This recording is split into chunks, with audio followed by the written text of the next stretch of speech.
And we're here live at Cobb Field here in Lake Oswego, Oregon, as Lake Oswego is here in the second round matchup with McNary. Lake Oswego has chosen to kick off, and Harrison Reese is the kicker, and the kick is off, and it's a dandy. This is returnable. He's going to catch it at the 1 yard line. Take it down. He's got a hole. He's getting towards the sideline, and Harrison Reese, the kicker, will make the tackle around the 40-yard line. Yeah, good return there by McNary. That's what you like to see if you're going to come in and pull an upset here against Lake Oswego. Looked like it might have been a clip there against Neil Wagner, but referees might have missed the call. Unlucky. There's a good blocking up front for McNary, and McNary's going to need more of that all night. And there it is, Mitchell. As you said, the ref did call a legal block in the back on McNary, and that's going to push the ball back to about... It's going to push the ball to about the 20-yard line, I think. No, they're going from the 20. Oh, they're really pushing it back. It's going to be at the 10-yard line, and that hurts if you're McNary. You got a good return to about the 40-yard line. You just lost 30 yards there due to the penalty that was enforced at the 20-yard line at the spot of the foul. McNary in the shotgun. They got three running backs with the quarterback. Handoff left. He's going to get nowhere. He's going to get stuffed in the backfield by that high-powered Lake Oswego defensive line. Yeah, they're doing a good job. I think key for McNary is they're going to have to pass the ball today in order to move the ball against this Lake Oswego defense. Lake Oswego has proven all year that they're very formidable against the run, and no one has really been able to run the ball effectively against them. McNary's running an unusual shotgun set with 4 in the backfield. Very interesting set. Now they're going to come out with 3, running back to his left and a running back behind him. 2 receivers to the left, 1 to the right. Quarterback takes snap, looks to his left, throws it. Good pass, good spiral, and that's gonna be good enough for a first down for McNary. Good throw from the quarterback out towards the left sideline. Well, that's what you like to see if you're McNary. Nice, easy throws. Good job by the Lake Oswego defense of rallying to the football. But you saw the McNary wide receiver did break a couple tackles there, and you got to wrap up on the outside and avoid that big play. It's going to be 1st and 10 here at about the 22-yard line. 1st and 10 here, 22-yard line. Again, similar formation, running back to the left, running back behind him. 2 receivers to the right, tight end on the left side. Running back in motion. Quarterback take the snap. He's going to hand it off up the middle, but he's going to get nowhere as he's going to get stuffed and tackled. Good job there by Austin Fonts on the penetration, getting into the backfield and busting up that play. I think McNary's, you're going to have to run the ball as a little bit of token running it and then use that to your advantage in the play action game, because you're going to have to beat this Lake Oswego defense by passing the football. The tackle is made by number 54, Jack Quinn, as he was helped out by multiple Lakers on the stop. Quarterback's going to look, throws a little screen pass in the backfield. Running back's got 1 blocker, but bunch of Lakers over there as multiple Lakers, Reed Martin, Neil Wagner, Mitch Lomax, and Chandler Kelly all in there on the tackle. Yeah, I think you're going to get a face mask penalty here against, not sure who it was, the Lake Oswego defense, but that'll give McNary another automatic first down. And that's going to really hurt if you're Lake Oswego. You don't want to give this team anything, any momentum. Absolutely. When an underdog's coming into your place, you want to shut them down right from the get-go. Don't let them have any hope of an upset coming into the game.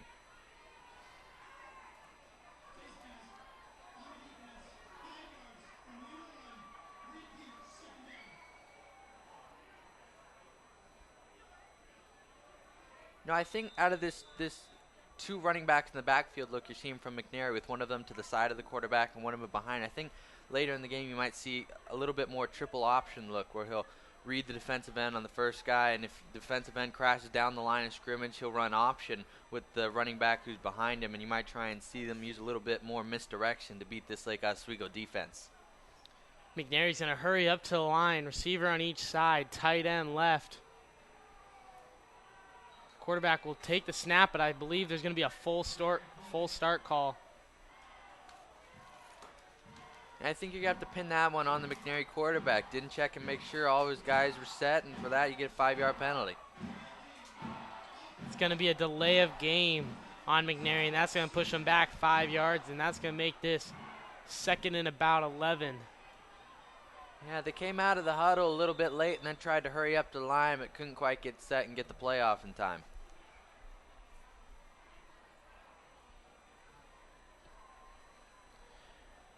So this time they're going to break with 2 receivers to the left, 1 to the right, 2 running backs in the backfield with the quarterback. Quarterback in the shotgun. He'll take the snap. Looking to the left side.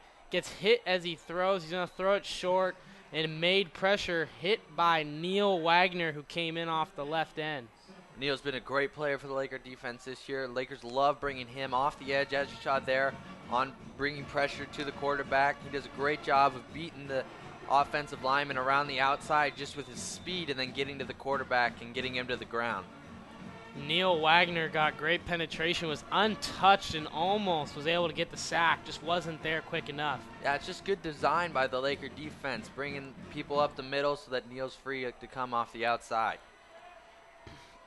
Again, McNary in the same formation, quarterback in the shotgun.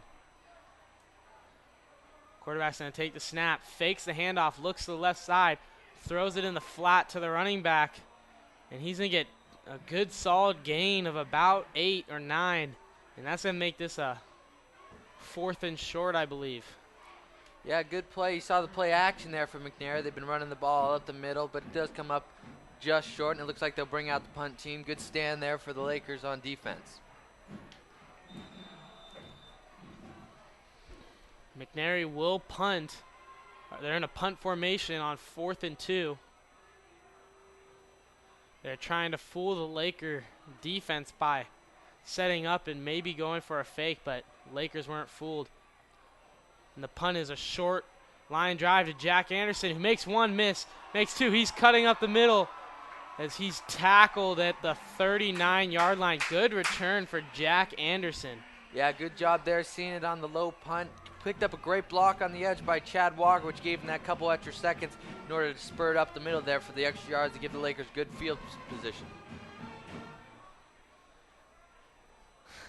Now, fans, here comes the Lake Oswego high-powered offense that hasn't seemed to be stopped all year. Justin Ruppy's the quarterback.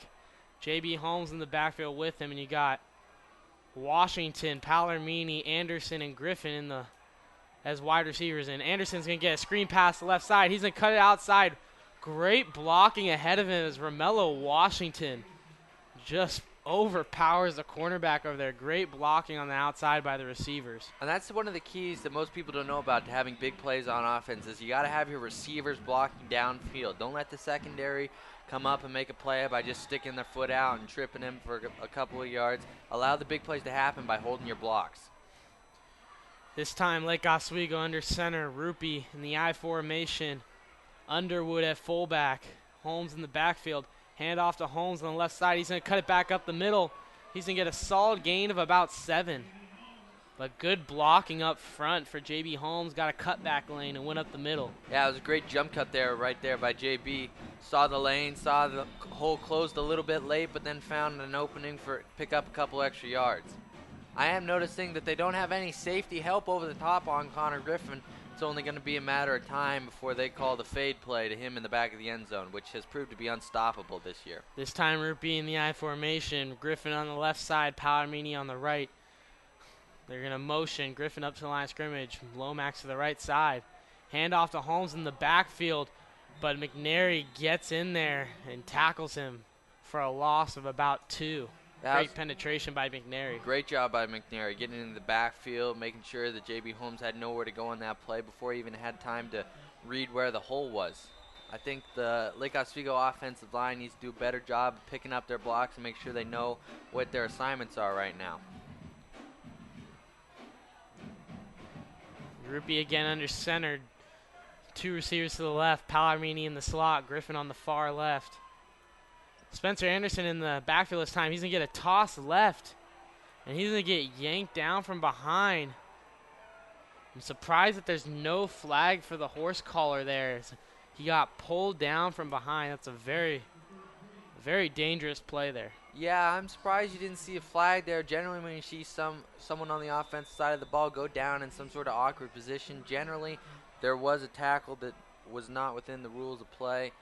But refs didn't see anything there, so they kept the flags in their pockets to bring up 4th and 7 here for the Lakers with 6.5 minutes to go in the first quarter. Lakers in the I right formation. They're going to fake the handoff. Rupi looking to the outside, and he's going to throw it far to the right to Griffin, and Griffin's going to walk in. 6 points for Gryffindor. I don't even know if that's who Justin Rupp was going to there. It looked like he was going for Palomini on the flag route there, but he overthrew him a little bit. Griffin, great awareness about where the ball was, came back to it, made a man miss, ended up in the end zone for 6 points. That was a great play by Connor Griffin. He originally was supposed to run to the corner, get his man out there, and leave an opening for Palomini. Rupi overthrew Palomini, but Griffin read the play, came back, caught it, and walked into the end zone. And that's what you love about Griffin. As talented as an athlete he is, he's also got great awareness on the football field, and that's what makes him such a special player. Ramey in to kick the extra point, and it is good. Hits the crossbar, but it is good. Well, that's not something you see every day. It's a little bit unorthodox, but as long as it goes through, that's a point for the Lakers. They'll lead 7-0 here with 6:22 to go in the first quarter. And Lake Oswego, as usual, gets off to an early start. And the key to their drive, most of their opening drives this year, has been their starting field position set up by their defense. They love to defer to the second half. They love to let their defense go out there and make a play. They started out a little bit shaky, let McNary get a first down or two with throwing a penalty there, but they eventually held their own, and they forced McNary to punt the ball. They get the ball with great field position on McNary's side of the field, and they convert it for 6 points, which you love to see if you're a Laker fan.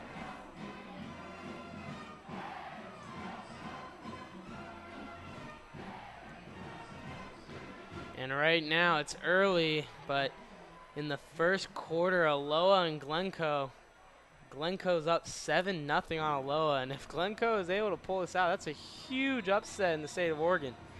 And also we got Southridge Skyhawks up 13-0 on rival West Lynn. Games being played at Southridge.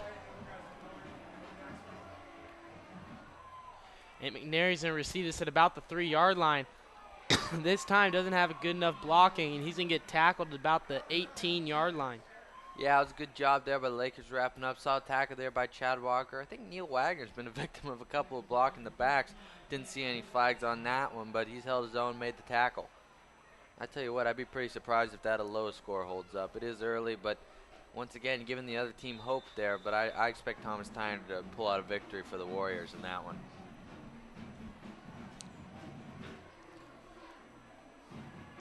And many of the people around the area think that Aloha could contend for a title just because of Thomas Tyner and his amazing athletic ability. Oh, absolutely. He's one of the top running backs in the country. Going to Oregon next year. Should be great in that high-powered spread offense. He can single-handedly win you a football game. And McNary tries to run it to the right side, but the Lakers had none of it as Reed Martin, Mitch Lomax, Jack Quinn, and Jordan Horak and Michael Weiss all in on the tackle, and it's been the theme tonight, team tackling. Yeah, but the thing you see there is they're all in the backfield. They're team tackling, but they're all in the backfield. McNary's doing nothing to push the line of scrimmage downfield.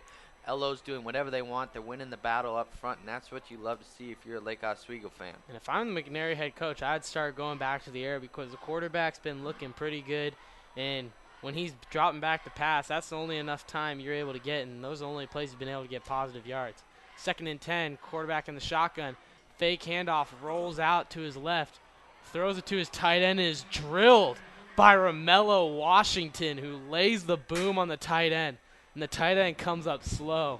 That's a great hit right there by Romello. Textbook tackling. You'd love to see him go low right there. It means you only got to take one guy to wrap him up. If you're tackling up high, that's where you need to see the gang tackles. And you love to see the gang tackles, but if you can get a solo tackle all on your own, that's even better.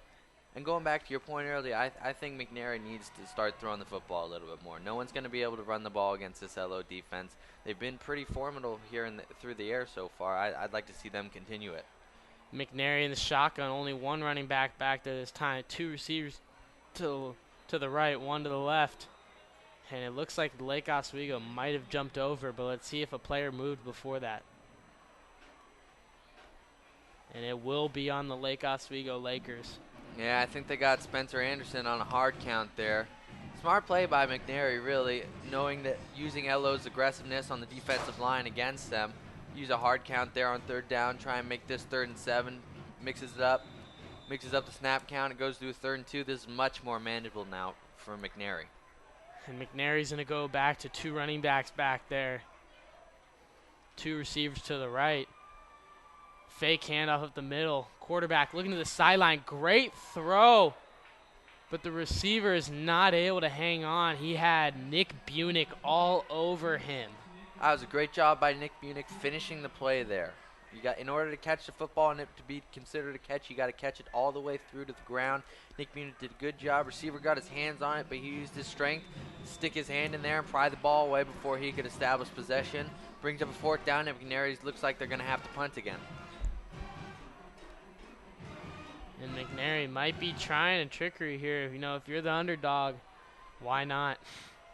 Yeah, I mean, I think they've done pretty well so far, but 4th and 2 is a very manageable place to sneak the football. And they are going to try a fake punt run. He's going to get to the outside. I think he's got enough, and that's a 1st down for McNary as they run the fake punt.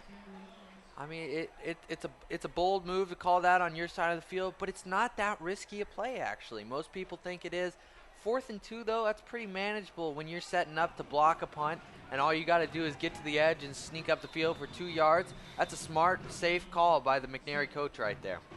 And if you're that McNary head coach, what's going through your mind there is you do not want that Lake Oswego high-powered offense back on the field.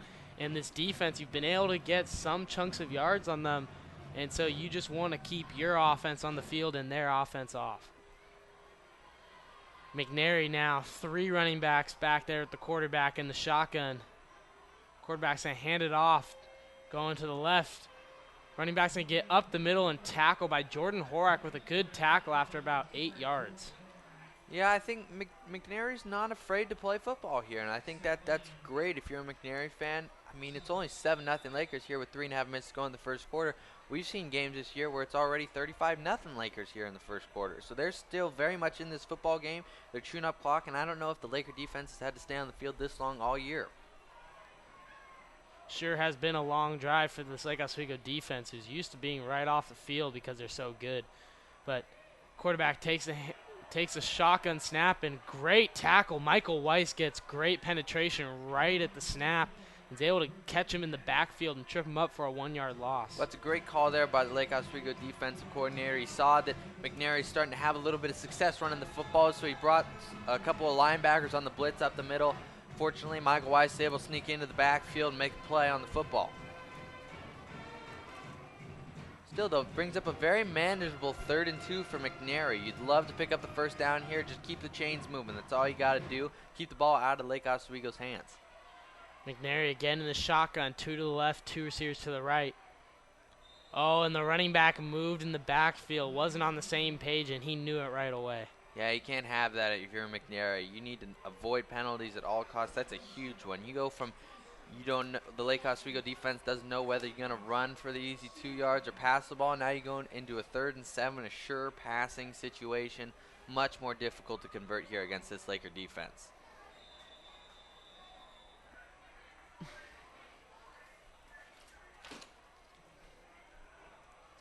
So that's going to make this 3rd and about 8.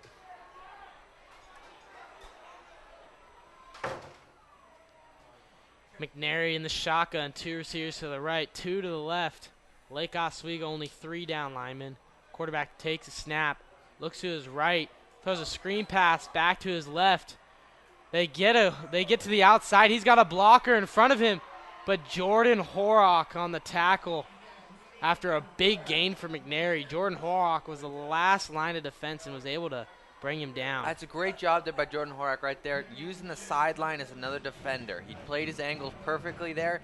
Could have tried to overcommit there, and you would have seen the tight end cut back, maybe even go for a touchdown. Good job by Jordan keeping him in the sideline, knocking him out of bounds, making a touchdown saving tackle. But a great play design there by McNary. A pump fake one way and coming a screen back to the wide side of the field. Really excellent setup. McNary's going to hurry up to the line of scrimmage in the shotgun. Quarterback takes a snap, handoff up the middle. Solid gain of about 4 yards. But a bunch of Lakers in on the tackle, including number 33, Spencer Anderson, and number 44, Mitch Lomax. And sorry about the technical problems, viewers. We'll get that fixed as soon as possible. But we'd like to give a special shout out to one of our viewers tonight, Grandma Lomax, with your son there, Mitch, right in on the tackle on that last play. McNary in the shotgun again, second and about 6. Quarterback takes snap, handoff up the middle. He's going to get stuffed at the line of scrimmage, but might have been able to get a 1-yard gain. But that'll make it about 3rd and 5. Yeah, compared to what they were doing earlier in the game, the McNary offensive line has really seemed to have been able to pick it up a little bit and force the line of scrimmage down the field better against the Lakers.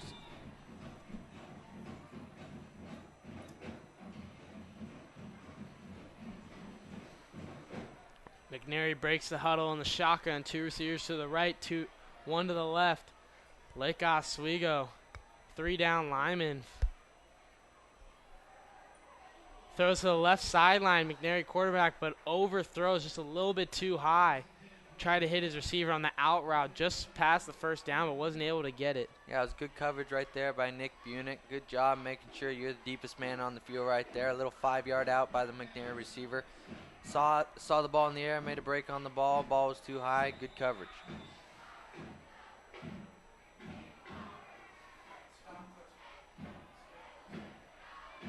It's a pretty big 4th down coming up for McNary. I mean, 4th and 4, you've been able to move the football more than anyone else has really against the Lakers. If you can convert this, maybe even get it in the end zone. It's going to be 4th down and about 5. McNary in the shotgun. Quarterback fakes the handoff, rolls out to his left. Nick Underwood in the backfield misses the tackle, but then multiple Lakers in there on the tackle. That was a good job of the Laker defense not biting on the play action fake, and sort of poor play calling right there by McNary. It's 4th and a definite passing situation. There's really no point to go into the play action because there's not many people who are going to bite on it. There's going to be multiple Lakers in on the sack. Spencer Anderson, Nick Underwood, Ryan Hill, and Andrew Wren all in on the sack there as they make McNary turn the ball over. Back here comes the Lake Oswego high-powered offense with 25 seconds left. 3 receivers to the right, one to the right, 3 to the left. Rupee looking to his sideline, hits Jack Anderson. Jack Anderson makes one miss with the stiff arm. He's up the sideline.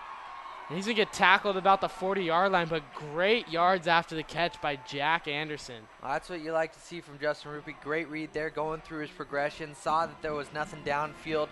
Checked it down to Jack Anderson, got him into some open space, let him make a play, and he did. Picked up the 1st down there for the Lakers.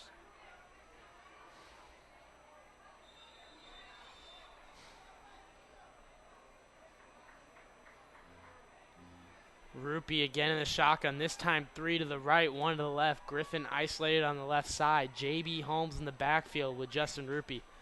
Rupee drops back to snap. He's looking downfield to Connor Griffin, but overthrows Connor as Rupee gets hit after he throws. Yeah, there was some good pressure on Rupee right there. Took a big shot. Good job staying in the pocket right there. You really would love to avoid your quarterback getting hit like that, though, for those deep balls.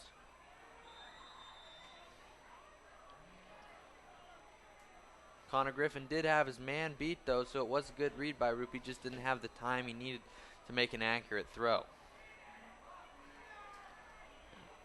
This time Rupee under center, Holmes in the backfield, Palomini and Griffin to the left, Lomax and Anderson to the right. Anderson in motion.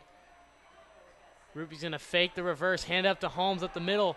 Holmes has a head of steam, and he's going to get down near the 1st down. He's going to be about a yard short, though.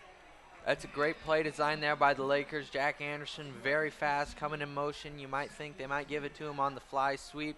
They fake it to him, give it to J.B. Holmes going right up the middle. That holds the linebackers and defensive ends there for a second. And this Lake Oswego offensive line has so much firepower that split second of indecision by the defense is all they need to capitalize and get a good gain.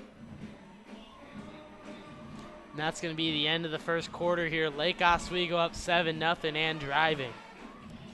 McNary's playing a really good game of football right now. Not many teams have been within one possession of Lake Oswego after one. I think if you're a McNary coach, you're ecstatic right now. I mean, you're within 7 points. You've been able to move the football reasonably effectively against this very good Laker defense. You've kept them out of the end zone except for on one occasion, and that was the occasion where you gave them great field position. So you're playing the field position game now.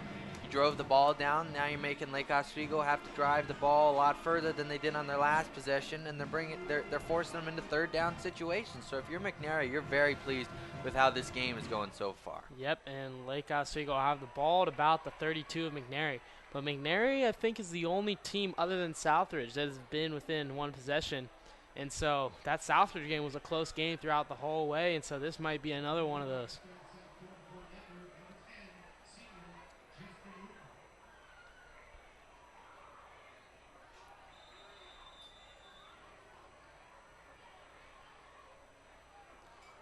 Lake Oswego in a I formation, goal line formation type almost. Holmes gets some good blocking in front of him, and he's going to cut it upfield. He's going to get to about the 17-yard line, make that a 1st and 10 for the Lakers.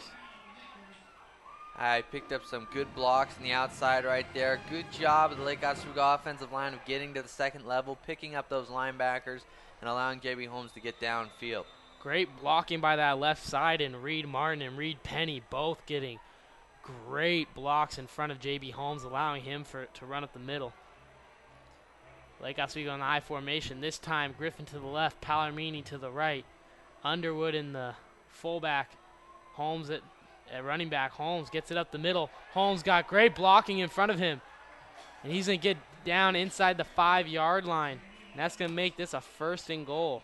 I tell you what, Nick Underwood is unbelievable at the fullback position. I don't know if he gets the credit he deserves. I'm sure he does during practice, but from the fans, he does not get enough credit. That was an outstanding kick-out block there, which sprung J.B. Holmes for that play. Lake Oswego going to their goal line formation with Lomax and Underwood to the right side. Austin Wright in at fullback. Holmes in the backfield. Holmes gets some good blocking in front of him. He's going to spin his way into the end zone. Touchdown, Lakers. Make that 13-0. Lake Oswego with 11 minutes left in the second quarter as Harrison Ramey comes on to kick the extra point. That's a good job. Once that Lakers, generally when they go into that big goal line package, there's not much you can do to stop them. They're just bigger and stronger than teams up front, and they only need that 2 yards, and they get it almost 100% of the time.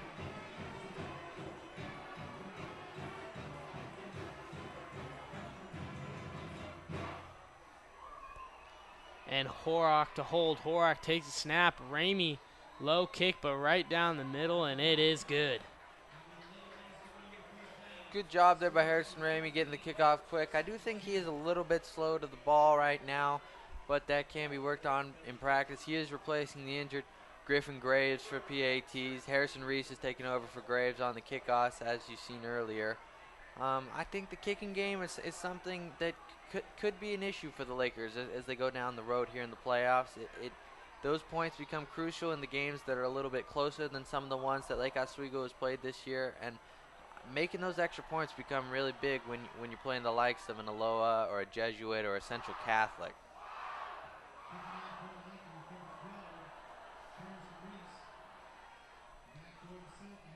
Lake Oswego student section doing their famous roller coaster as they're enjoying the 14-0 lead. They would hope for some more insurance, but this has been one of the few games they've been alive and into it because it's been a close, semi-close game. I tell you what, that roller coaster is fun to do, folks.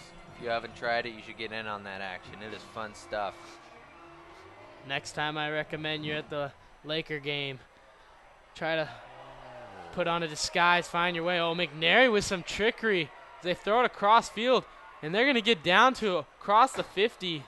to Lake Oswego territory. Great trickery. They returned it on the right side, threw it across the field. That was a really great throw, great setup. What you're seeing from McNary right now is they are not playing scared at all. They're coming out here and just really playing ballsy, and that was a great play call right there. Well executed, good throw right on target.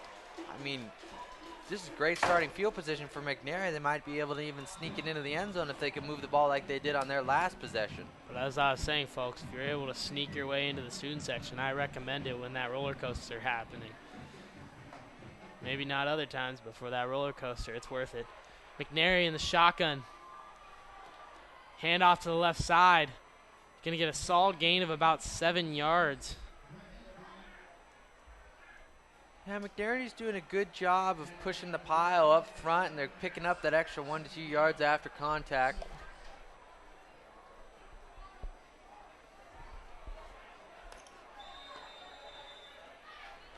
Once again, I think if you're McNary, you're really happy to be in the game right now. I mean, it's only 14-0. Still 10 minutes to go in the second quarter. You got plenty of time to come back, and you've held Lake Oswego in check for the most part.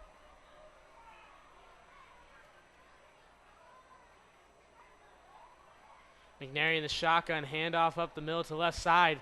He's going to get tackled, originally met by Mitch Lomax and Jack Quinn for a no-yard gain. That's going to make this about 3rd and about 3.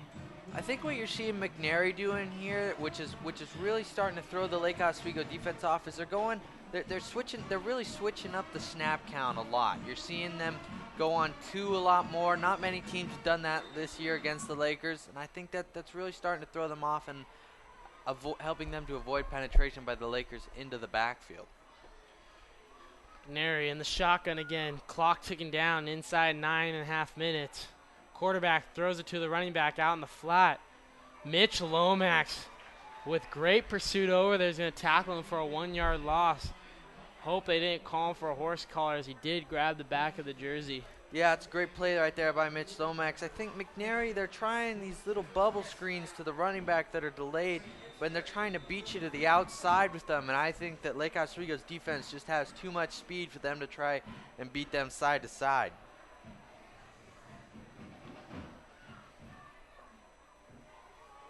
McNary again in that shotgun, 2 receivers to the left.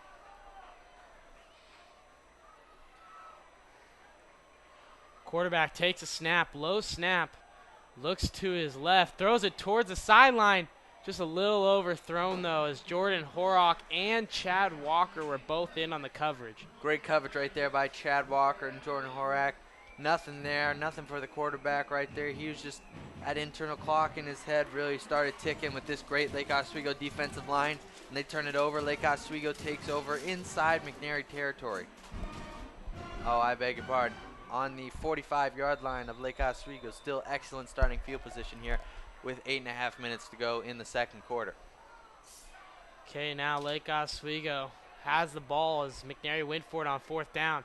Rupee now in the shotgun. 3 receivers to the right, Griffin to the left. Rupee drops back to pass, gets some pressure. He's going to scramble out, and he's going to get sacked.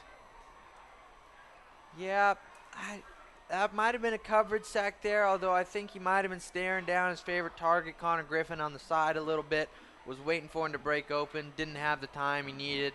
Eventually had to go down. Good job of not trying to do too much, though, and he keeps the ball and just accepts the sack, goes down, takes the loss. 2nd down.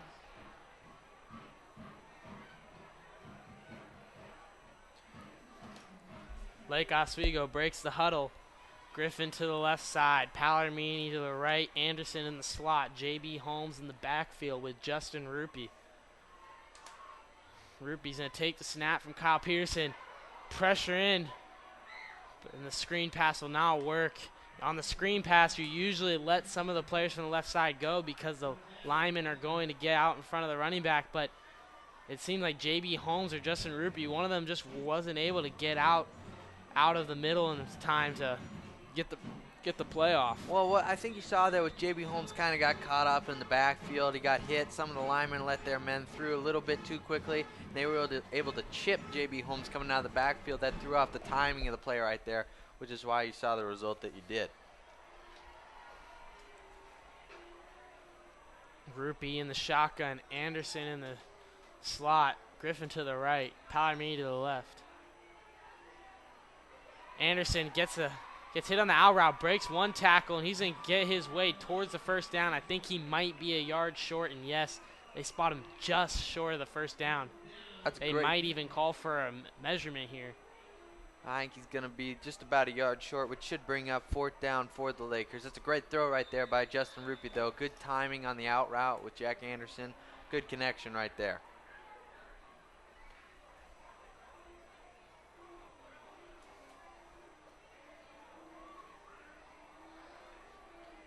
And Lake Oswego comes in the goal line formation here on 4th and inches. They're bringing the big boys in on this one. Underwood in motion. Hand off to Holmes up the middle. He gets a hit in the backfield, but shakes a couple tacklers, finds his way down towards the 35 of McNary, and that's going to be another Lake Oswego first down. I think one of the things that makes J.B. Holmes such an impressive running back is his center of gravity is always so low to the ground. You saw right there, he almost got tripped up into the backfield, but his center of gravity is so low he's able to keep his balance relatively easily. And a second later when he was hit again, and he picks up the extra yardage.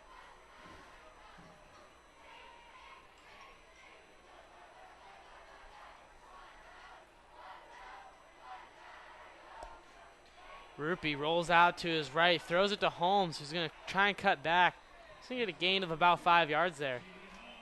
Yeah, I don't know if that was the best play call right here, running that to the short side of the field. Running that to the short side of the field right there. That's more of a play you'd like to get on the wide side of the field, enable your running back to utilize his speed to the edge. Lake Oswego here in the I formation. Lomax in the tight end to the right. Underwood at fullback. Spencer Anderson at running back. Hand off to Anderson up the middle. He's going to get met in the backfield but drag his way for a 2-yard gain. I think that's what's really keeping McNary in this football game is their ability to stop LO from running the football consistently. LO's had some good runs here and there from J.B. Holmes and Spencer Anderson, but overall, they haven't really been gashing the McNary defense like Lake Oswego has most defenses this year, and that's what's making the difference.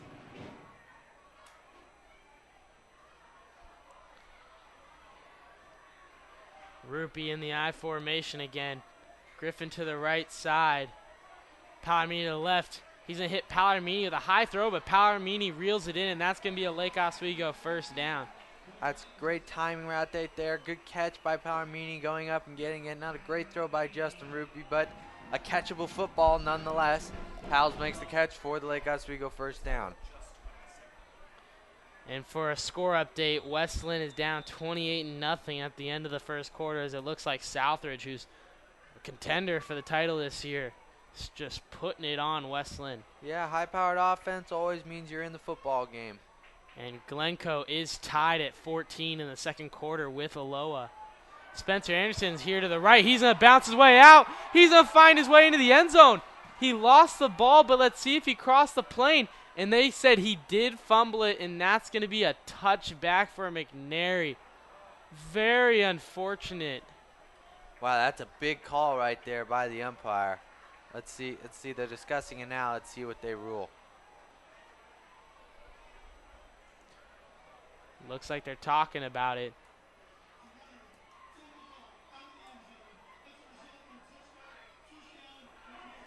Oh, and that's a very unfortunate event. Spencer Anderson made a very athletic play, bouncing it out to the outside. Outran almost everyone. He tried to dive in and cross the goal line, but it seems as if he lost the ball before he crossed the goal line, and then the ball went out of bounds, and that forces it to be a touchback for McNary. That's a big momentum swing right there for the Lakers. You're on the verge of starting to really pull away here from McNary, go up 21-0. McNary gets the turnover there in the end zone, and it will take over with 4:45 here to go in the second quarter, only down 14-0. McNary in the shotgun, 2 receivers to the right, 1 to the left. Quarterback takes a snap, looks to his right, throws it towards the sideline. The receiver, he makes Chandler Kelly miss. Anderson's the last line of defense, and Anderson will drag him down at about the 40-yard line. Yeah, but that's what I was talking about earlier. Out on the edge, Nick Bunick, Chandler Kelly, and Chad Walker, they've all got to make the tackle. They're there on the edge. They can become the deepest person in the field, and that's great, and you can play zone coverage like that. But when the ball's there and you're going to let them make a catch, you got to be able to come up and make the tackle. I think if you're McNary, you keep throwing the football. You've had good success with it. I don't really understand myself why they keep going back to the run. But with 4:36 remaining, they're only down 14-0, so they got to be pretty happy with that. McNary in the shotgun. There's 4:36 left here in the second quarter. There's going to be a timeout. I believe it's for McNary. Yeah, I don't think they like the package they had on the field right there. They want to make sure after that big play that they make the most of this field position that they have right now after that turnover.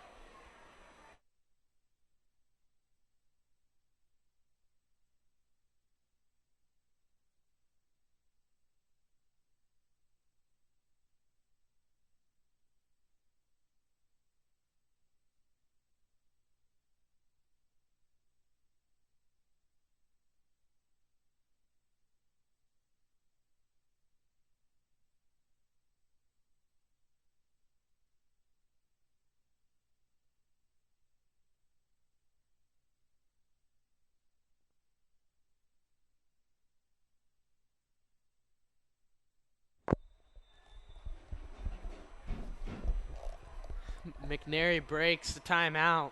3 running backs in the backfield, the quarterback in the shotgun. Hands it off up the middle. Good blocking in front of him, but he is met by Jack Anderson, who lays a hit on the running back after a 9-yard gain. But again, it's a 9-yard gain for McNary. They're doing a good job right there with a little bit more of the sleight of hand. They had one of their running backs in the 3 that they have back. They're coming out of the backfield running the option look. And they're running more of that triple option look, which makes the defense have to freeze for a second and read where the football's going.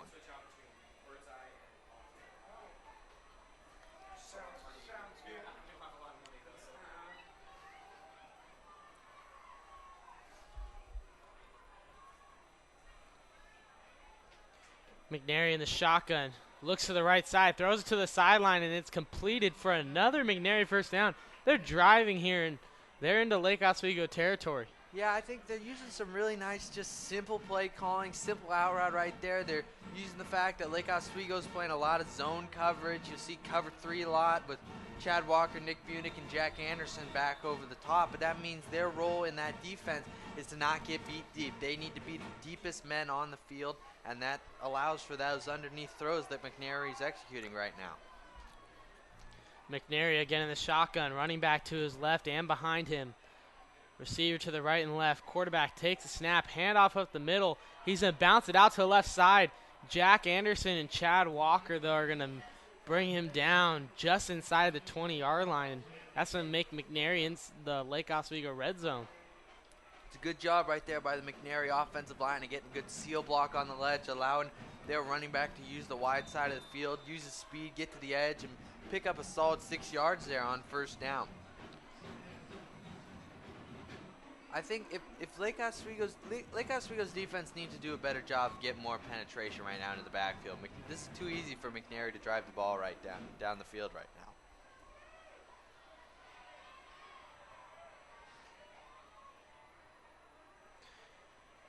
now. McNary's going to fake the handoff. Quarterback's got nothing. He's going to scramble up the middle, but Spencer Anderson and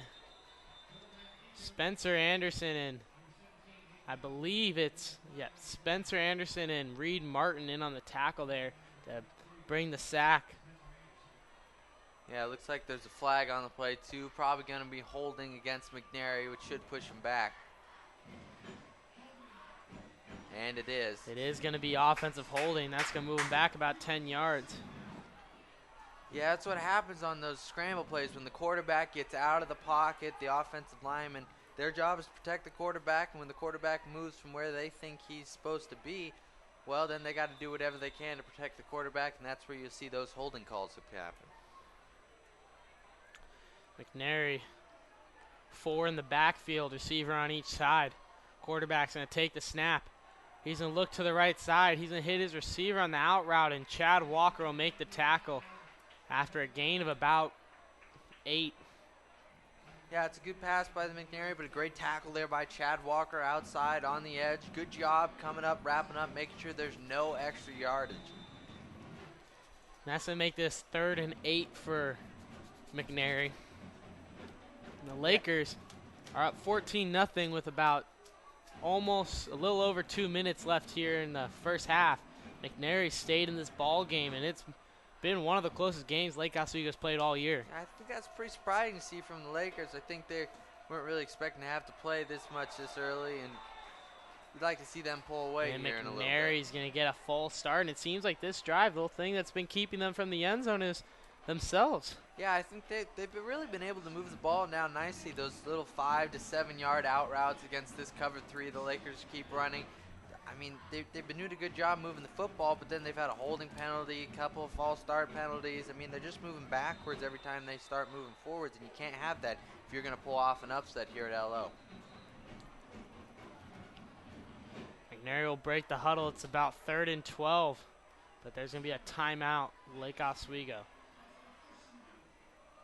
Yeah, I think Lake Oswego wanted to make sure they had the right personnel on the field here. They weren't really sure about what McNary is going to run, and they wanted to make sure they can get him off the field here with a 3rd and 13 coming up with just under 2 minutes to go here in the second quarter.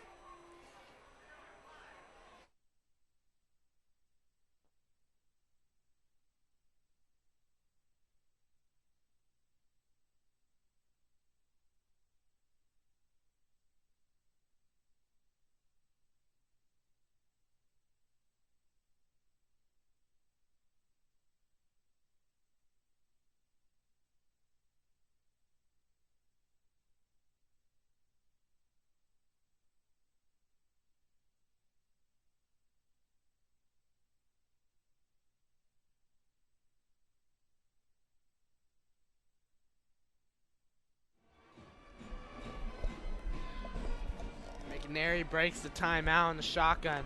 2 receivers to the left, 1 to the right. 3rd and 13 for McNary. And Lake Oswego's going to rush 4. Neil Wagner comes off the edge, missed him. But in comes Andrew Wren on the sack. Neil Wagner was the first one back there. Barely missed him. Then seemed as Jack Quinn got back there, missed him. And then 3rd time's a charm.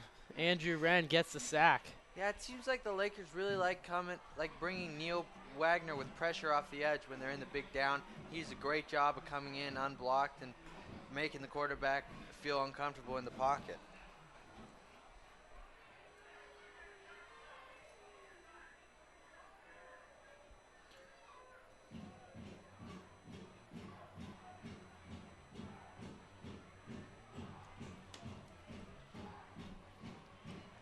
This should be an interesting play call from McNary. I mean, they've seemed to use a lot of play action here when they're going to their pass plays, but there's really no point to doing it right now because I fully expect the Lakers to bring pressure again and not give the receivers to get all 13 yards down the field. And McNary is going to go for it on this 4th and 13. The sack was for a no-yard gain. 1 receiver to the right, 2 to the left, 2 in the backfield. Quarterback in the shotgun. Quarterback takes a snap, drops back, rolls to his left, looks downfield, overthrows a receiver, and his receiver almost got drilled by Jack Anderson. Yeah, it was a good coverage right there by the Lakers. That's what you like to see. You know it's a pass situation. You go to your nickel defense with 2 safeties over the top. Good coverage, bring the pressure. McNary did a smart play call, tried to roll the quarterback out of the pocket, trying to buy him a little bit more time against that Lake Oswego pressure, but good job by the Laker defense nonetheless. We'd like to thank all you viewers tuning in tonight to Laker Broadcasting, and a special thanks to a lucky watcher, Amber Swain. Lake Oswego on the shotgun, and it seems there's a timeout called by McNary. That's McNary's 2nd timeout of the half. Lake Oswego has the ball with 1:35.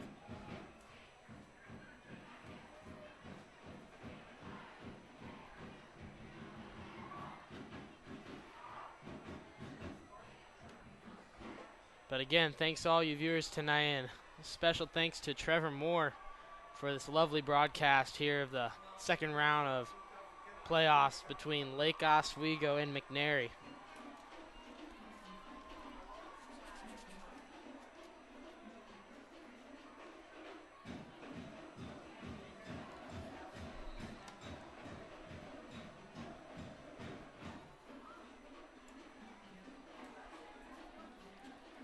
looks like Lake Oswego is ready. They got the play call. Rupee's going to give them the play.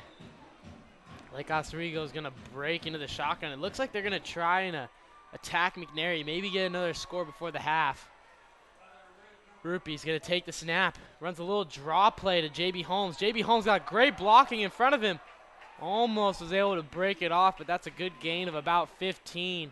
Takes it to about the 44-yard line of Lake Oswego. That's a great play by the McNary safety right there. J.B. Holmes was in the middle making a great cut, and I thought he was going to go for a lot more. Rupee takes a snap. He's gonna tuck it in, scramble. Rupee makes one miss. Anderson with some good blocking in front. Rupee's gonna get a first down, and Lake Oswego is now in McNary territory. I like this by the Lakers. You practice your 2-minute offense every week. They're implementing it right now. They're not being complacent and going into halftime with a 14-0 lead. I like this.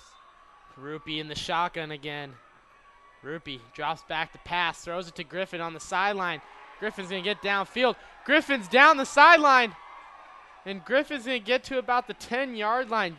Great awareness of where you are on the field, and Griffin tiptoes his way down the sideline. And that's what you love about these Lake Oswego receivers, is their ability to make plays after they catch the football. And if you're Justin Rupee, you love that. Padding the stats, throw a 5-yard pass right there to Connor Griffin, ends up with a 20-yard gain with his feet. And it seems like Rupee to Griffin has been the connection all year, as it seems like no one in the state's been able to stop these two.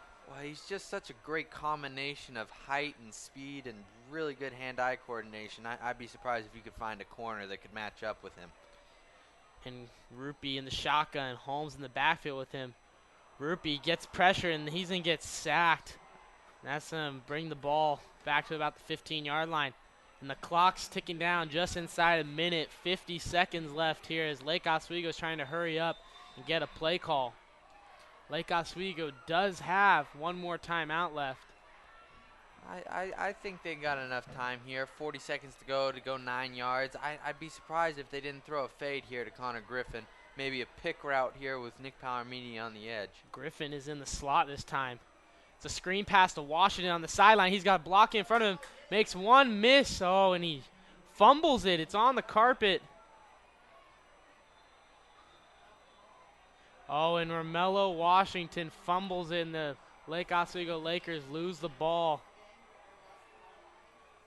You really hate to see that for the Lakers. You're about to punch one in right before the half. That's twice now. 2 red zone turnovers for the Lakers. You can't have that if you expect to win a state championship. And that's going to give McNary the ball. About 20 seconds left. I don't think they'll have enough time to go downfield. But if I'm McNary, I'm happy going into halftime 14-0 to the best team, one of the best teams in the state of Oregon. This is great. I mean, they're right in this game. 14-0. I mean, the games have been over against the Lakers at halftime most of the time this year. This is a great job by this McNary team coming into Lake Oswego's home field, playing with no fear. They're right in this ball game. And most games have been over after the one quarter of play, and McNary's staying in this game. No one really thought McNary was going to come to play, but most people are saying it's going to be a blowout, including myself. I didn't think it was going to be a close game, but McNary is stuck in this one, and they're going to go into half only down 14.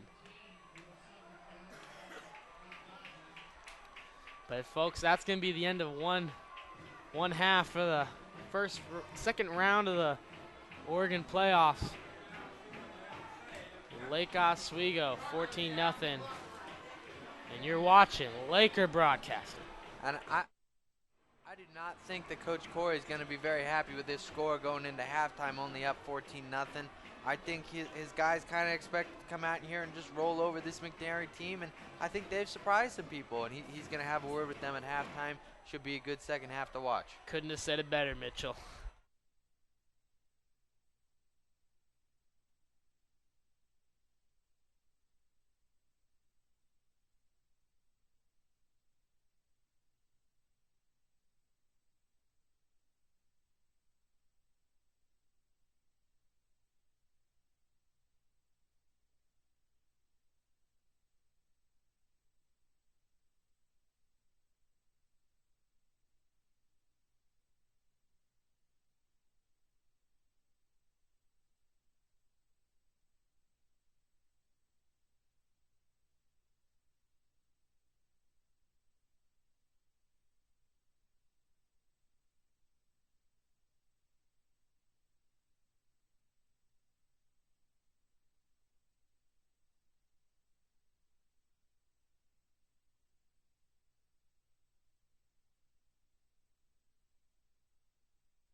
And here we are. Minute 40 left until we start off the second half here at Lake Oswego. Lake Oswego got the 14-0 lead on McNary, and they will receive the ball as they kicked off to start the game. Yeah, overall, I think if you're a Lake Oswego fan, you're a little bit disappointed after that first half. Not as much scoring as you would have liked to see. 2 red zone turnovers. You can't have that and win a state championship. You got to be flawless, and the Lakers have been less than that so far today. And I think McNary's played really good football so far.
Okay, I think we're ready for kickoff, Mitchell here. McNary's going to kick off to Lake Oswego.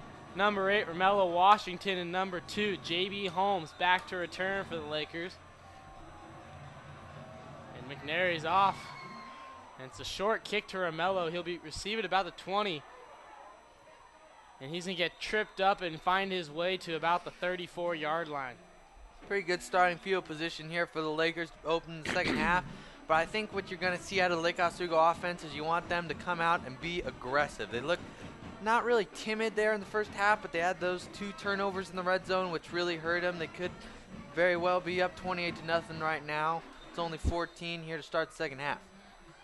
Lake Oswego in the I formation. Griffin to the left, Palomini to the right. Underwood at fullback, Holmes in the backfield. Rupee under center. Rupee takes a snap, hands off to Holmes to the right side. Holmes got some blocking in front of him, but it's going to get tripped up after a gain of about 7. But that's a great job to start off the second half right there, dominating the offensive line. Out on the edge there by Noah Peterson. Good block, good job getting to the second level and helping J.B. Holmes for a solid 7-yard gain. And for a score update for all you viewers, Aloha is only up 17-14 at halftime. Close game there. It's a home game for Aloha, as Thomas Tyner hasn't been able to separate himself from Glencoe. That's a little bit surprising there. I still expect them to pull that out, but closer than it should be probably. Rupee runs the zone read, fakes the handoff, and gets dragged down by his jersey from behind. Wasn't able to get away from the tackler. That's a great play right there by the McNary defense, just grabbing on anything they can find. Caught hold of Justin Rupee's jersey, got him in the backfield for a loss, brings up a 3rd down here for the Lakers. And Rupee gets the call from the legendary Coach Corey, who's had great history here in Lake Oswego. Absolutely brought home a state championship last year. Great guy to be around, really good with the kids. Run a very successful program for a long time. Rupee takes a snap, looks to his left side. Rupee's going to scramble. He's looking downfield. He's got no one. He's going to dump it off to J.B. Holmes. And there is a flag, but J.B. Holmes has enough for the first down, but let's see what the flag is. There's 2 actually now, as a late flag came in on the right side. Yeah, I think you might have some illegal receiver downfield. I think some of the linemen were downfield trying to block there for Justin. They thought that he was going to take off and run, and he decided to flip it to J.B. Holmes there, but we'll see what the referees decide. And as you said, Mitchell, it is an eligible receiver downfield, as you had too many linemen just going downfield thinking he's going to scramble, and that's the problem when he scrambles like that. You think he's going to start running, you try to get blocking for him downfield. Yeah, the offensive line has their head turns. They can't see the quarterback. They don't know what he's doing. He decides to pass the ball. Good job by so the Laker offense needs to pick up this 3rd down and 9. It should be a pretty tough conversion. This McNary defense has played pretty well tonight. Rupi in the shotgun, Palomini to the right, Anderson in the slot. Rupi takes a snap. He's going to hit Anderson on the out route. Anderson's going to find his way towards the 50-yard line, and that's good enough for a 1st down, Lake Oswego. Just a vicious stiff arm there by Jack Anderson. Actually caught the ball a couple yards short of the 1st down, used the stiff arm to his advantage, and able to pick up those extra 3 yards he needed to gain the 1st down yardage. And Lake Oswego is going to hurry up to the line, I formation. Rupi under center. Rupi hands it off to Holmes. Holmes got a hole up the middle. And he's going to get a gain of about 6 or 7. You know, I like the play calling there by Lake Oswego with the quick count, get out of the huddle fast, get up to the line, try and snap the play before McNary's ready, trying to get your offense into a little bit of a rhythm here, kind of like the Oregon Ducks like to do, pick up the tempo a little bit. That works for a lot of offenses. It looks like for the first time tonight, we're going to see the wild jack formation with Jack Anderson in at quarterback. And Jack Anderson has really been very successful in this offense. He's just been able to break off some really big runs, and Nick Underwood's a powerful back. Anderson's going to keep it himself, go up the middle. There's a little bit of miscommunication, but Anderson's going to get good enough for a 1st down. Yeah, I think Anderson wanted to pull that ball out. He was reading the defensive end. It was a good job of the defensive end, making it a really hard read for Anderson. He wasn't really sure if he wanted to keep it. He decided late that he wanted to, and by that time, Nick Underwood is already down the field with the ball in his belly. And that wild jack formation they run kind of reminds me of the Oregon offense with Ben Inlay early. You got a powerful back in Underwood and a good athlete in Jack Anderson. Absolutely. Rupi in the I formation this time under center. Rupi is going to look to the left side. He's going to throw it downfield to Connor Griffin, who just burns the DB, and that's another 6 points for Gryffindor. CG3 for the touchdown. I'm surprised the Lakers haven't gone to that earlier. Honestly, I think they could utilize that play a little bit more in their offense. They were struggling to score for a little bit, only had 14 points, had a couple of turnovers near the end zone. Just throw it up to him, let him go up and make a play like he did there, beat the receiver easily, ended up in the end zone for 6 points. The kid is a freak athlete, and he will be playing on Saturdays, folks. He is an amazing receiver. He just, wow, impresses you every single day. Harrison Ramey on to try for the extra point for the Lakers.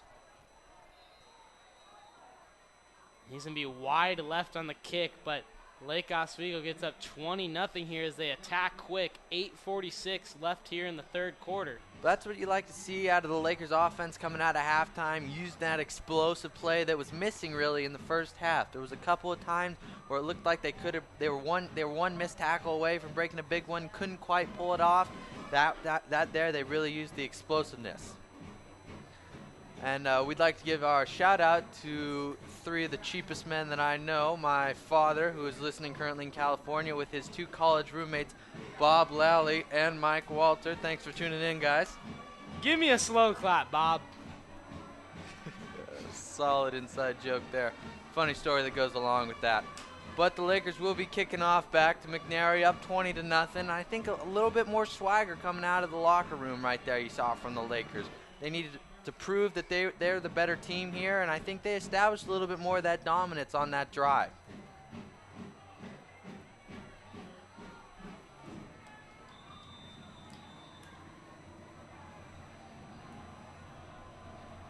Harrison Reese to kick off once again for the Lakers. Reese is going to get a short line drive that's going to bounce its way towards the 5-yard line. McNary's going to get some good solid blocking, almost had a hole, but was tackled by the shoelace from number 36, Austin Wright. Yeah, it was a good play right there with the Lakers special teams. Looked like he might have had a lane there to the outside, but they closed the hole quickly and wrapped up for a good solid tackle.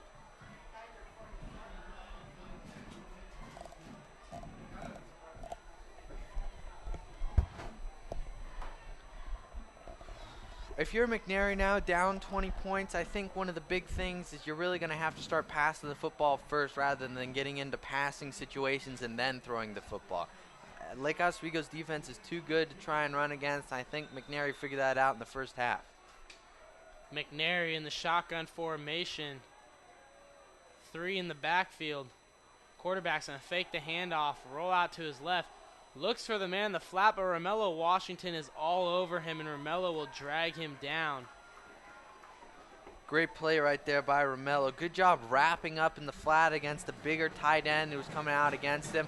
I mean, it was a great play right there by Romello, being able to match up against someone who's a little bit bigger than he was. But as I said earlier, I think, as you saw there, McNary's starting to have to pass the ball more on first down.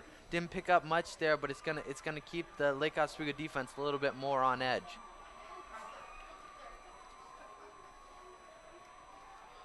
McNary in the shotgun formation again. This time 2 receivers to the right. Quarterback takes a snap, hands off up the middle, but Jack Quinn and Spencer Anderson will meet him at the line of scrimmage. I mean, once again, Lake Oswego just proving their dominance up front. Spencer Anderson, Austin Fons getting a really good push into the backfield now. I mean, if you're a Lake Oswego fan, you like to see that they're starting to get into the backfield a little bit more rather than allowing McNary to push them downfield a little bit like they had in the first half, which allowed them to move the football. Brings up a 3rd and 8 here, which I would expect McNary to pass from deep in their own territory.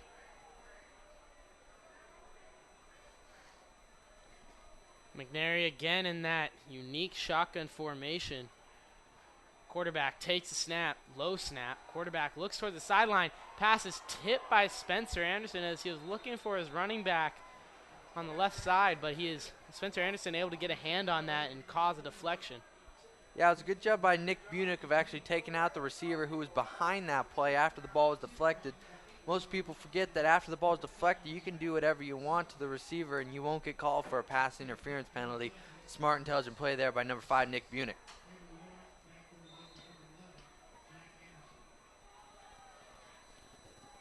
And McNary looks to punt. They did do a fake punt earlier, but I believe they're going to punt it here. He's going to kick it to the right side. Anderson's going to return this one. Anderson has got some running room. He's going to split a tackler, taking it out about the 41, but there's a flag in the backfield. There might be a block in the back. Oh, and here comes another flag. I think there's some late contact, extracurricular contact. Yeah, it'll be interesting to see what the laundry on the field is all for. Great block on the edge there by Chad Walker. Allowed Jack Anderson to catch that ball unimpeded and get his momentum going forward rather than be getting blasted backward right after he caught the ball. And it looks like Romello Washington got hit for some extra, and after the play penalty, extra contact after the play. You just don't like to see that. And Coach Corey let him know, grabbed him by the face mask, let him know that's not what they need. So big penalty. She should have had the ball to about the 41-yard line, but they're going to get the ball pushed back to their own 43. Yeah, I don't think that's really going to hinder the Lakers that much. Still great starting field position, and they look like they were really confident coming out of halftime with their ability to move the football.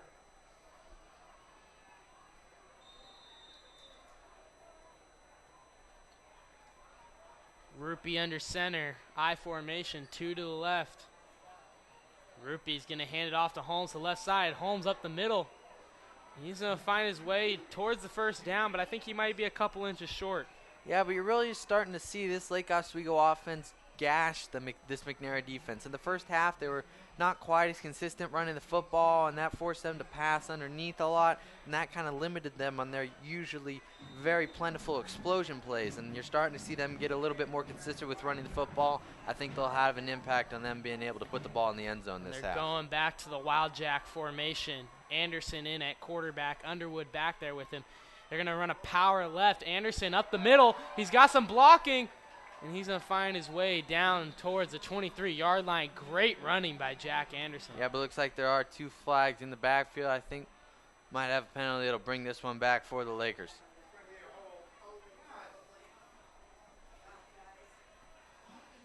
And yes, it is a holding call. You hate to see that on a big run by Jack Anderson. He almost had it all, but looks like there's some holding back at the line of scrimmage. Yeah, the Lakers kind of keep shooting themselves in the foot here. I mean, it's great that they're keeping some solid ball possession, but you'd like to just put the ball in the end zone 2 more times and just put this game out of reach. 20 points, I mean, you're a score and a turnover away from McNary being right back in this game.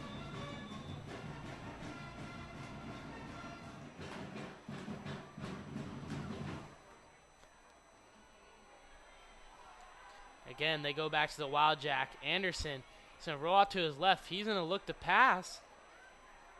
He's going to look downfield as the pass, though, is deflected. He was looking for Connor Griffin, but it's incomplete. That's going to make this 3rd and about 10. Yeah, I think that's an interesting play. I probably would have rolled Jack out to the other side, seeing as he's right-handed. That's a great play design, though, giving him the run-pass option with such great throwing ability as well as agility and running ability. It's good play design, but I think I would have rolled him out to the other side, made it a little bit easier on him. Rupi back in at quarterback. He's in the shotgun. Connor Griffin to the right side. Anderson in the slot. Palomini to the left. Holmes in the backfield with Rupi. Rupi takes snap. Rupi, he's going to tuck it and run. And he's going to get down towards the 50-yard line. He's going to get a gain, scramble for about 5 yards there. No, I think Rupi's internal clock is about a half second off of when he needs to get rid of the football and decide whether to scramble or throw it away. Because he's looking downfield. He's starting to lock on to a receiver a little bit too much for my liking. And that looks like the Lakers might have to punt here on 4th and 5. Although I wouldn't be surprised if they went for it. I know looking at the score, this doesn't look possible, but Lake Oswego, this is their first punt of the night, and they're only up 20-0. Connor Griffin, though, strange to see. Connor Griffin's back there to punt. Anderson is usually the punter. But Connor kicks this one deep, high and deep. No fair catch called, and he fumbles it, but it looks like McNary had another player there to get on it. It's a very risky play not to call the fair catch there as you're swarmed by Lakers. That's a great play there by Nick Palomini. Great job of timing that, not getting any kick-catch interference call right there.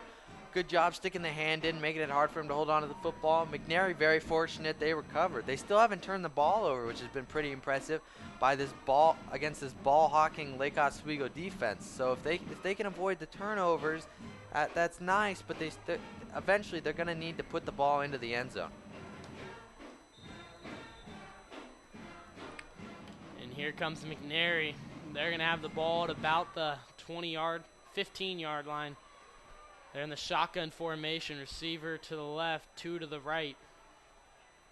Quarterback takes a snap, looks to his right, throws it towards the sideline. Low throw, but the receiver goes down and makes the catch for about 5. But good coverage on the play right there by Chandler Kelly. 5-yard gain, you're fine with that if you're Lake Oswego. If they want to play that game all the way down the field and chew up 8 minutes of clock while they're doing it, you're fine with that. You're up 20-0.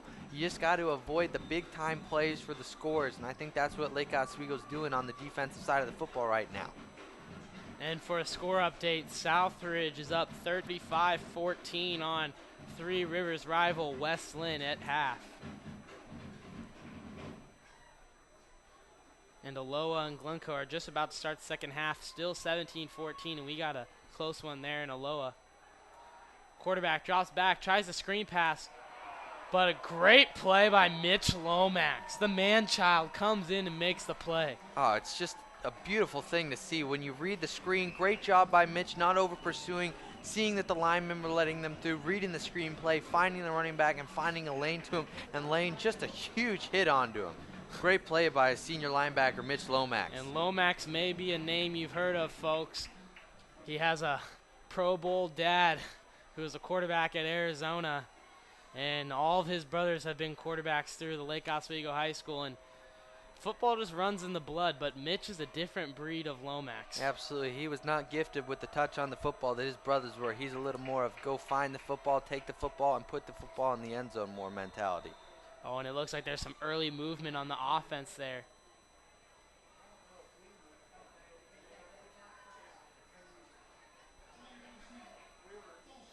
Yep, and there's a full start penalty that's going to make this a 3rd and 14 for McNary. And I think if you're McNary, this is it. I mean, if if you don't pull this through, you're really going to start looking down the barrel of the gun right now, because you're already down 20-0. You're getting too deep into your own territory to be able to go for it. You need to kind of pick up this first down here some way, somehow.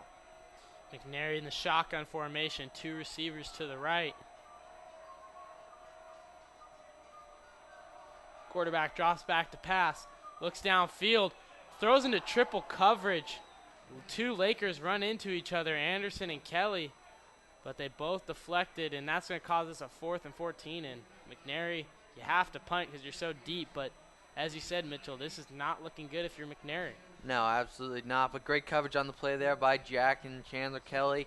Good job in the nickel defense, playing over the middle, making sure the receiver doesn't gain inside position and pick up that first down on the deep post route. Jack Anderson back to receive the punt now. It'd be nice to see if he can make a play, maybe stick this one in the end zone. He's going to take the snap, and he's going to punt it to the right sideline. It's not going to be returnable, and it's going to be out at about the 40-yard line. And if you're Lake Oswego, you'll take that all day long. It's good starting field position. You're really starting to move the football a little bit. Slowed up a little bit on your last drive, but overall, you'd like to get it in the end zone here. Get a little bit more definition on the 20-0 lead that you currently hold.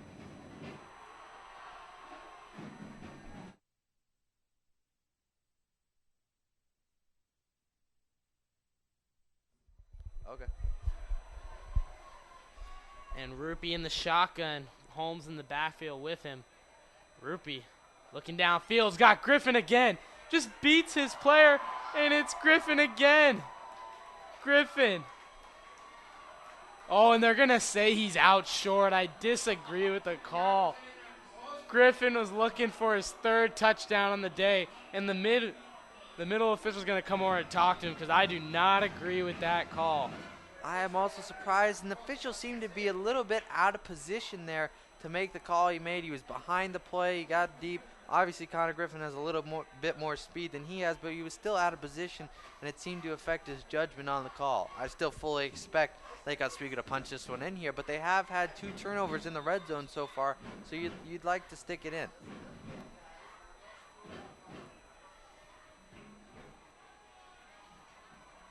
And Rupee's going to go into the goal line formation at the 1-yard line. Rupee handoff to Holmes to the right side, and he's going to get into the end zone, and that's going to be another Lake Oswego touchdown. Lake Oswego up 26-0. As they're going to attend the extra point.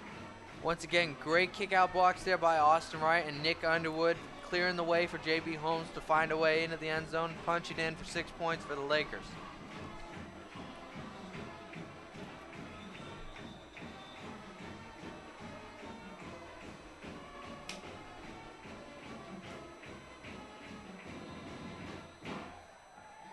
And the kick is up, and it is good. It's 27-0 Lake Oswego.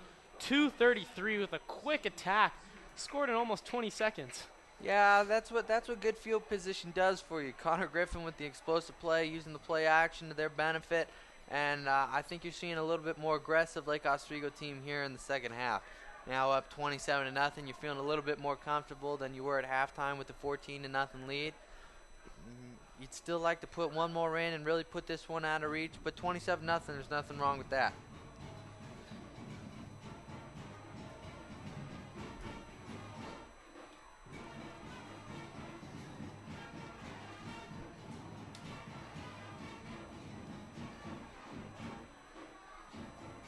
And Harrison Reese is getting ready to kick off, but Mitchell, I don't know if you've looked, but we got an exciting week of college football again this weekend. I'm excited to see what happens this week as Texas A&M is going to take on Alabama with Johnny Football going at it. I tell you what, he is one of the most exciting freshmen in the country. Originally committed to Oregon, backed out. Seems like a pretty good idea now that you're seeing who they have at quarterback right now. But he's playing some stellar football for Texas A&M. You always have something to say about the Ducks, Mitchell. Absolutely. But you got a race between Kansas State, Oregon, and even Notre Dame's in it. right now for that second spot in the BCS standings if Alabama is able to win on out. Honestly, I do think Alabama right now is well-deserved of their #1 ranking. They've played some really good games. Beating LSU last week was very impressive in the fashion that they did. I'm not too convinced on Kansas State yet. I think they're a little bit overrated, to be perfectly honest. Notre Dame shouldn't be in the top 10. I don't know what they're doing there. Lou Holtz is just pulling some magic out of his hat to get that ranking right now. But Kansas State and Oregon, I think Oregon has a pretty good shot if they keep winning, playing the national championship game again this year. And McNary's can get a run of about only 1 yard gain. That's going to make it a 2nd and 9 here with about 2:15 left in the third quarter. But I am very excited to see that Texas A&M Alabama matchup, and Oregon will be playing Cal, and Oregon State is playing Stanford at Stanford, which will be a very, very tough game. Yeah, that should be an interesting game. I mean, Oregon State's been playing some okay football here. Stanford's been an interesting situation. They've been ranked up high for most of the season ever since they knocked off USC, but now they've been switching quarterbacks. It should be interesting to see what team shows up for them. And McNary's going to throw downfield towards the sideline, hits his receiver, but off the hands. The receiver's not able to pull it in. Great ball by the quarterback. Yeah, McNary, they've shown the ability to pass the football. Honestly, I'm a little bit surprised that they're not passing the football a little bit more. I think if this Lake Oswego defense does have a weakness, it would be in the secondary and being able to defend against the pass. I think teams need to attack that a little bit more if they want to be successful against this Lake Oswego defense. But as you were saying, Oregon State at Stanford. Oregon State, you know I'm a Duck fan, but Oregon State has been impressive this year, and Stanford is a good team. So I'm really interested to see, will Oregon State pull it off? And I think they can. Their defense has been outstanding this year. If they can fix the quarterback situation, they're going to be a heck of a football team. I think they've surprised some people, no doubt. I don't think anyone thought they were going to be this good at the start of the year, coming off a really terrible season that they had last year. They've played pretty well on defense. Honestly, I don't think they have enough offensive firepower to keep up with some of the top teams in the nation. Jordan Poyer's a stud on defense, though. He's a really good player, and if you don't know the name, folks, you'll learn to love it because he is a really exciting football player to watch for the Oregon State Beavers. And McNary with a big gain there for the first down. They're going to get the ball around the 45-yard line with just inside a minute 30. McNary in the shotgun, receiver on each side. Quarterback ready to take the snap. Quarterback handoff up the middle. He's going to bounce it out to the right side. But multiple Lakers are there in the tackle. Ben Torkelson, Jack Anderson, all over there in on the tackle.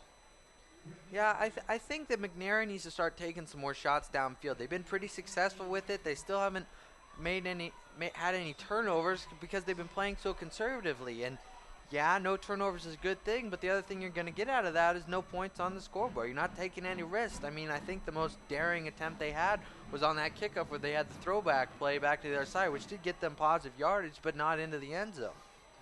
Again, same formation for McNary. They're out in the shotgun. Quarterback takes a snap. He's going to hand it off up the middle on 2nd and 8. And running backs can get a gain of about 2 yards, and that's going to make this 2nd and 6 for McNary. I mean, 3rd and 6. Yeah, they're doing an okay job up front. McNary is against this really good Laker defensive line, but they need to start passing the football. I mean, down 27 here with the last seconds ticking away here in the third quarter. I believe that might have been the last play of the third quarter as we're at 4 seconds remaining. And yeah, I believe that will wrap up the third quarter with Lake Oswego leading 27-0 going into the fourth quarter. So I think McNary needs to get a little bit more aggressive with their play calling. And overall, if you're Lake Oswego, that was a really good quarter. Coming out of after the first half that you played, overall pretty disappointing. I think that was a good statement made right there by the Lakers. And Lake Oswego goes into the fourth quarter 27-0. And just a reminder, fans, feel free to tweet at us at Laker Broad. And we got a game here. I think Lake Oswego might have sealed this one off, but you never know. Well, I'd like their chances with the defense that they have right now. They're playing really well, still haven't allowed any points. I'm liking their chances. You'd like to see them keep the shutout here.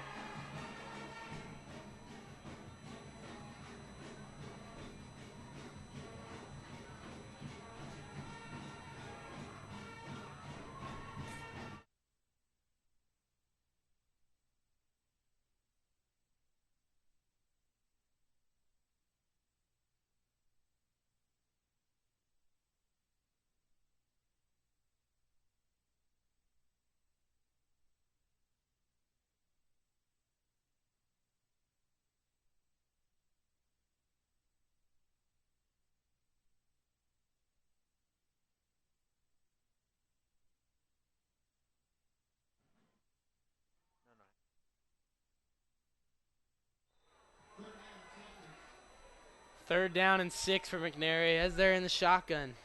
2 receivers to the right, 1 to the left. Quarterback with the hard count. Lake Oswego jump, but the right tackle for McNary did move. Let's see who moved first, though.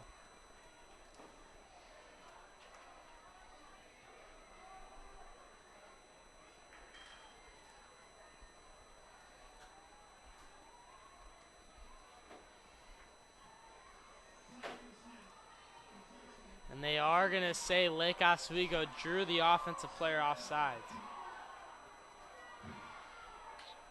Yeah, once again, mixing it up with that hard count seems to have thrown Lake Oswego off a little bit. But with the 27-0 lead, nothing to be too much concerned about. Going back to the college football story, though, Kansas State plays TCU this week. Should be pretty interesting to see how serious that injury Colin Klein suffered last week was. Rumored was it was pretty bad, but their coaches insisted that this week that he will be playing this weekend. But TCU, very good football team, maybe possibility for an upset. You never know. Cinderella in November always happens. It looks like some early movement on McNary. They try to jump a little early, get an early head start on it, but I think they're going to get him for it. Oh, no, it's a delay of game. Right, either way, 5-yard penalty. Give the 5 yards that Lake Oswego gave him, give it right back.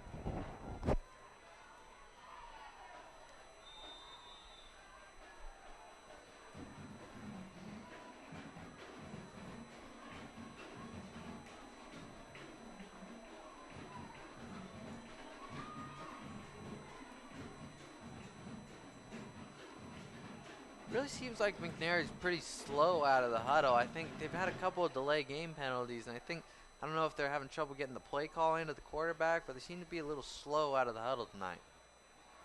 There's another flag. The ref, I think, too many men on the field. A delay of game again. You hate to see that. 2 delay of game penalties in a row. That's just not something you see very often. It's got to be something with the communication between the quarterback and his team, or the quarterback getting the play call in from the sideline, because you have to run over to the sideline. The coach really does not seem happy about it over there as the quarterback hustles back onto the field of play to tell the play to the rest of his team. We haven't even gotten a playoff here in the fourth quarter. 3 penalties. McNary in the shotgun. Low snap. Handoff. Met at the line of scrimmage, but then eventually tackled by Spencer Anderson.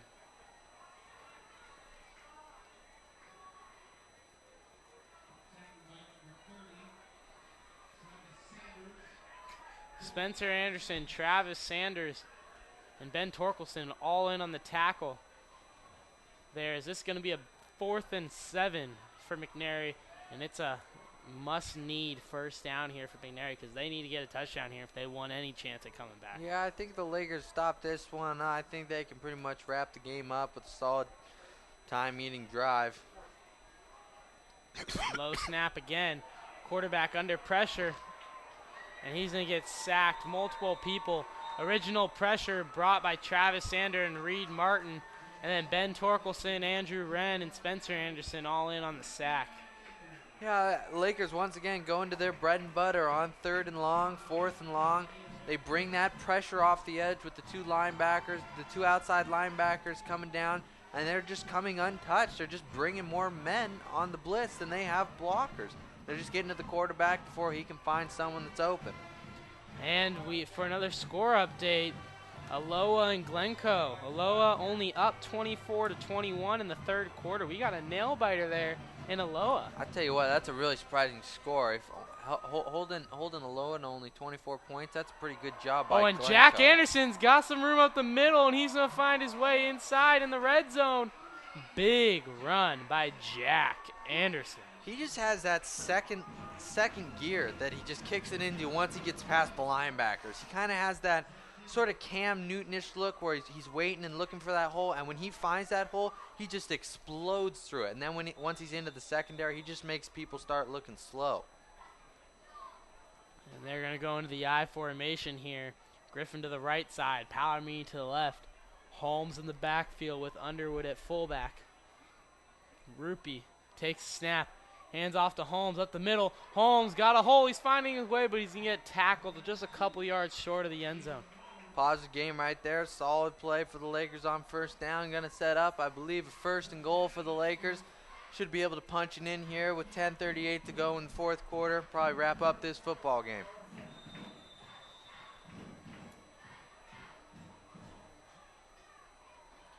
And Lake Oswego in the goal line formation. Rupi under center, Holmes in the backfield. Underwood in motion. Hand off to Holmes. Holmes on the left side, and I think he's tackled a yard short, inches short, actually. That was a good job by the McNary defense, standing him up as he get to the line. J.B. Holmes had a good head of steam going up to the goal line. Couldn't quite make it across. It'll bring up 2nd goal here for the Lakers with 10 minutes to go.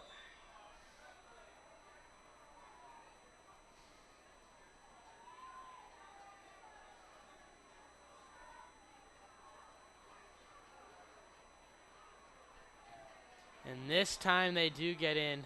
J.B. Holmes walks his way into the end zone. And that's going to make this 33-0 Lake Oswego as Harrison Ramey goes on to attempt the extra point. Great vision there by J.B. Holmes. Play was designed to actually go to the left, falling behind Nick Underwood at fullback. Saw there was a hole back to the right, cut it back easily into the end zone there for J.B. Holmes to make this 33 with the extra point pending.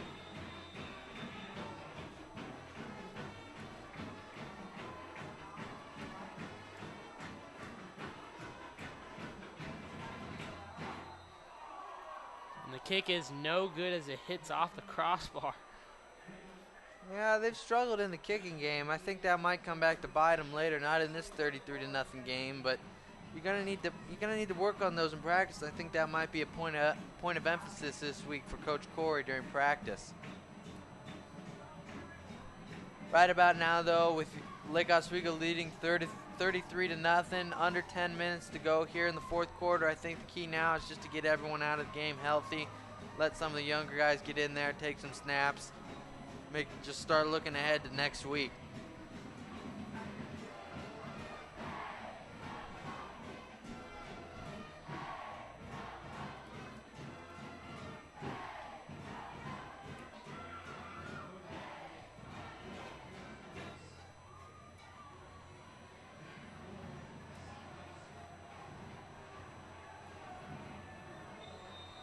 And Reese is ready to kick off.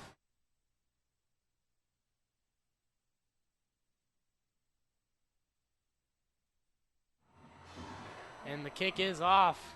Going to be returned from about the 5-yard line. He's going to hit the left sideline. He's got some blocking over there. And he's going to get down to about the 45-yard line. And McNary's had some great special teams today. They've gotten good returns tonight. Yeah, good tackle there, actually made by the kicker, Harrison Reese.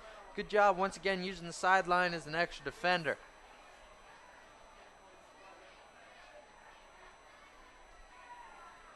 I think that'll also be a point where the Lakers are going to want to work on this week in practice. It's on the special teams. You just can't be letting some of the better teams that are in this playoff bracket have this good a field position start out.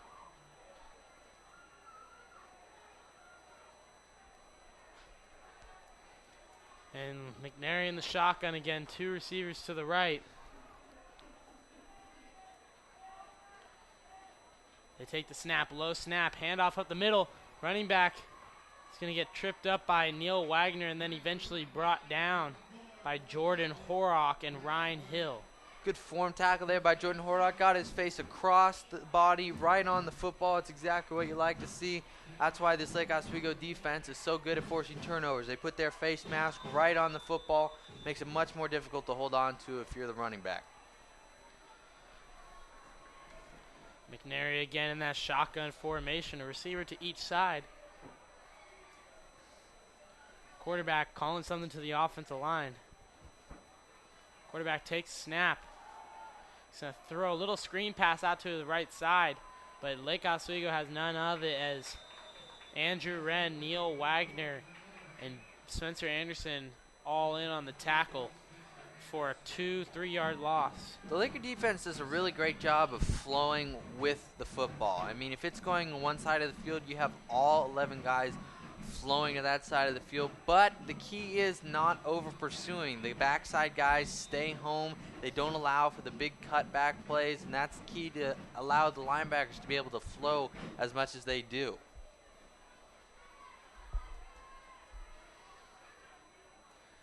And McNary again in the shotgun, 2 receivers to the left. Quarterback takes a low snap.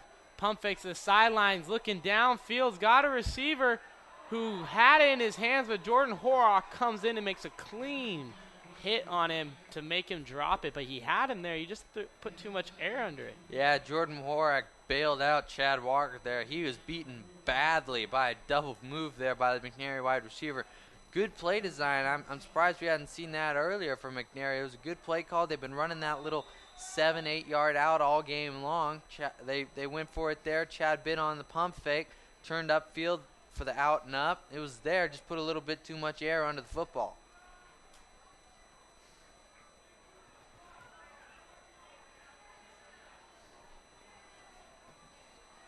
And so Lake Oswego here on defense.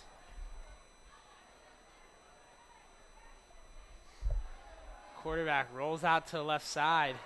And the quarterback will fumble as Spencer Anderson drills the quarterback. And he is dropped. And as we shouted out to a viewer, Bob Lally, here's another shout out. Congratulations on an $8 tomato. Hope it's worth it.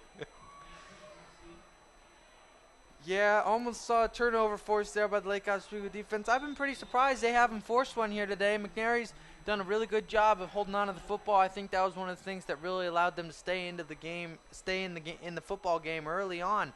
And they were only down 14-0 in the first half. They really had control of the football and they didn't turn it over. McNary in the shotgun, 2 receivers to the left. Quarterback drops back to pass, throws a little wide receiver screen, but he's going to get tackled on that play. I don't know. They tried to get a first down, but weren't able to get it. Michael Weiss, a senior linebacker, comes in and makes the play. I think Michael Weiss has been one of the really key players that been for this Laker defense all year long. Been really good tackling in the backfield, making big plays for him. As we see Harrison Ramey going in at quarterback for Justin Rupee. And for you fans, it looks like Lake Oswego is going to escape with this one. And next week they will be playing the winner of Beaverton and South Medford. And South Medford is up 21-7 right now, so it's looking like it might be South Medford here next week. Max Morton's going to get the carry. Max Morton's a sophomore running back for the Lakers, showing the future. But there's a flag in on the penalty. It might be a holding, but we're not sure. And another score update. Glencoe and trailing Aloha still by 3. This time 31-28 in the third quarter. And yes, there is a holding call here on LO, and that's going to push him back. But no worries, there's about 7 minutes left in the game as LO has a commanding 33-0 lead. I think that Glencoe Aloha score is really surprising me. I mean, I did not imagine that Aloha would have any trouble putting away Glencoe right now with their high-powered offense. 23-0, Lakers is down. And for those of you folks wondering, Central Catholic is currently beating Lakeridge 23-0 in the first quarter. So they seem to have that one thoroughly in hand.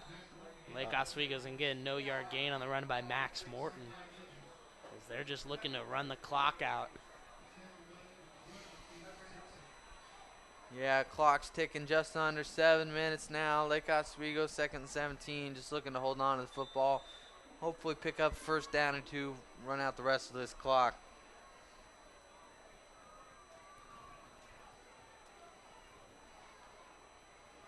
Lake Oswego, Ramey under center.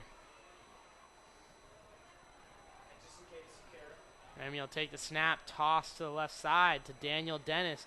Daniel Dennis going to try to get to the outside, but he's going to run out of bounds after a gain of about 4 yards.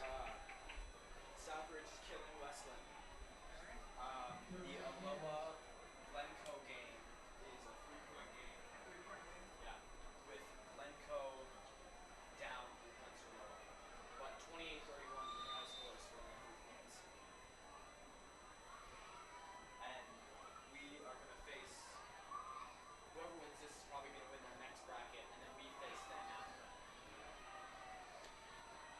So Ramey here now in the shotgun. 2 to the right. Amaker on the far right. Mashigan in the slot.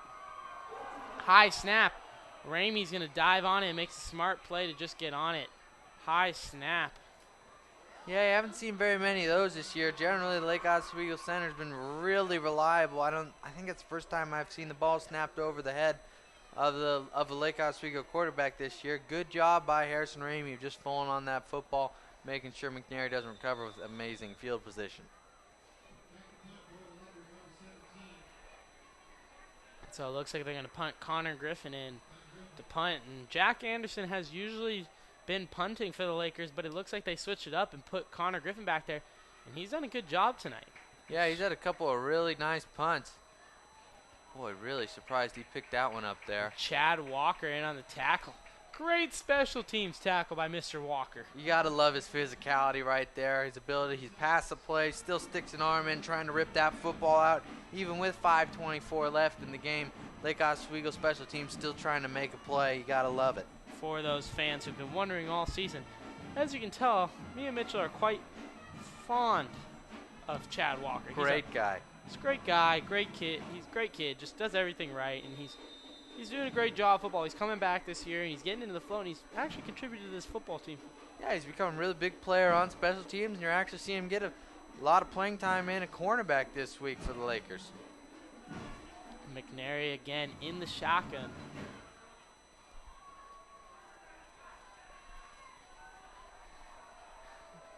And they're going to hand it off to the left side. Jordan Horrock, though, is going to make a great open field tackle.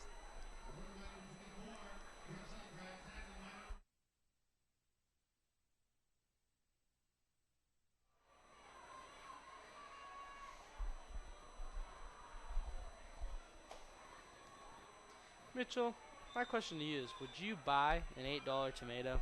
I don't know. I mean, I guess you can use it for extra sandwich. You can use it for more than one sandwich, but I don't know. $4 for a sandwich? It depends. If it's a really big tomato and I can use it on multiple sandwiches, then it might be more appealing. And if you look at the cost, you might actually save money on buying $8 for. Bob, you get back to me of debating whether the marginal cost is worth more than the actual cost of that. You know, I don't know if $8 is worth enough for a tomato, and I don't even think anyone in Lake Oswego would believe that. Yeah, I'm having a hard time believing that myself. $8 is a lot for a tomato. Might have overpaid there slightly for that. That's just my professional opinion, though. Your call. You did invent leapfrog, so. Hand off to the left side on 3rd and short, and he's going to get another first down, and that's a McNary first down. Here, just under 4 minutes left. And they're going to stop the clock to move the chains.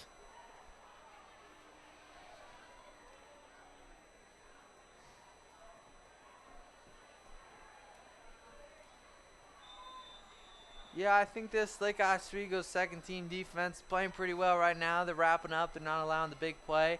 Really like to see him keep McNary out of the end zone here, keep the shutout going. It's kind of a pride thing for the defense. You like to see it.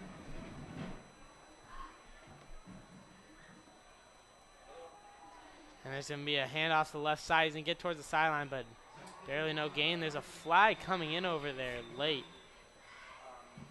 And there's a holding on McNary there.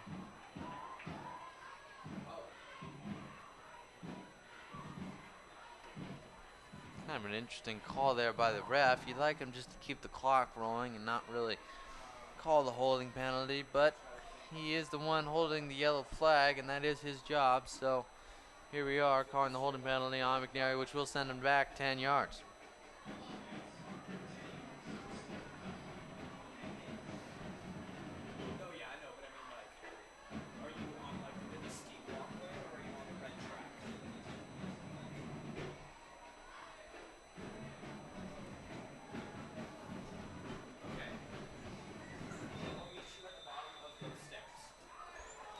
McNary again in the shotgun.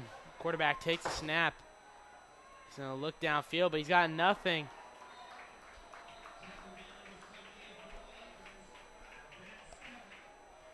Great tackle there by Ben Steffen getting into the backfield. Good job wrapping up the McNary quarterback, getting the sack.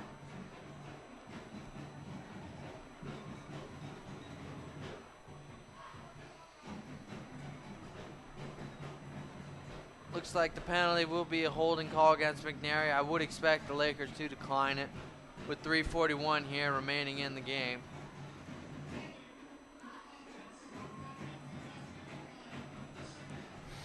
And the clock's at 3:40 here as Lake Oswego's got the 33-0 lead.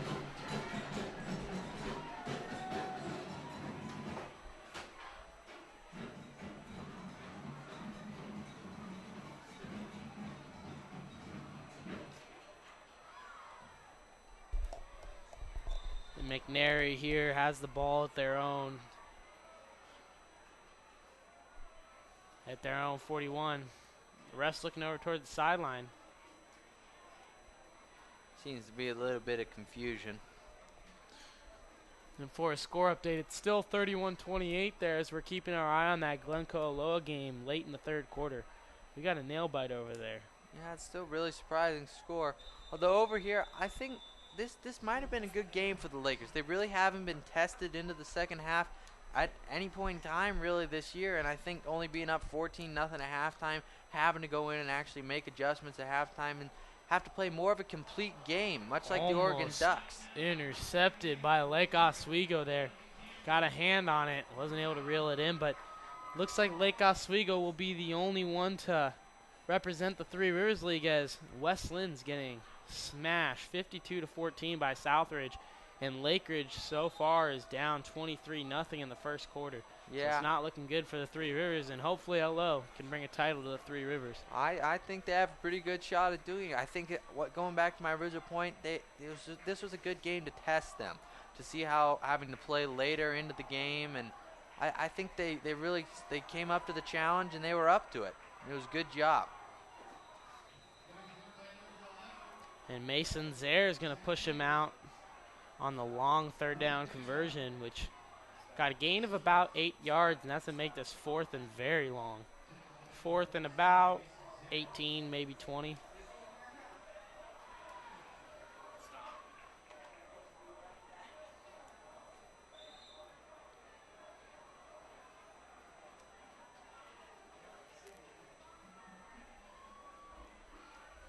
And the clock's ticking down, clock at 3:15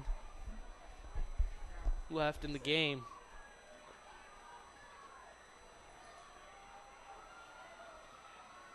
Quarterback takes the snap, looks towards the left sideline, throws it to his receiver. Receiver catches it and then drops it as he was bobbling it. They're going to say it's incomplete, and that's going to be LO ball with 3:10 left in it. I think LO is just going to run the clock out, take a couple knees, maybe run the ball a little bit, but yeah, I expect they'll hand the ball off a couple times right here, probably pick up first down or two, run the clock out, just get out of here without any injuries.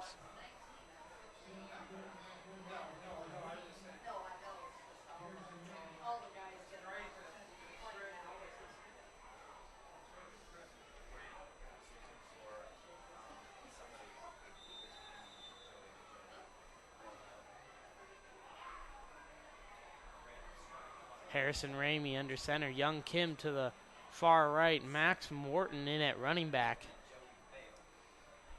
Ramey is going to hand it off to Morton to the right side. Morton's going to cut back up the middle. Morton's going to get a gain of about 4 yards there. Yeah, good solid run by him. Good strong runner, more power back in the middle between the tackles runner. You'd like to see that. Good push up front by the offensive line. Picked up a couple yards here on first down.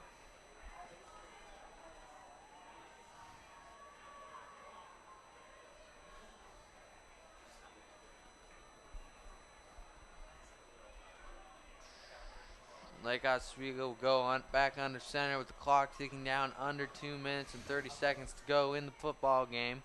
Ramey's will take the snap here. Ramey's going to hand it off to Morton up the middle, met in the backfield. Yeah, you kind of see that at the end of some of the football games when the other team kind of knows you're just running out the clock. They can kind of play for the run a little bit, as you saw there.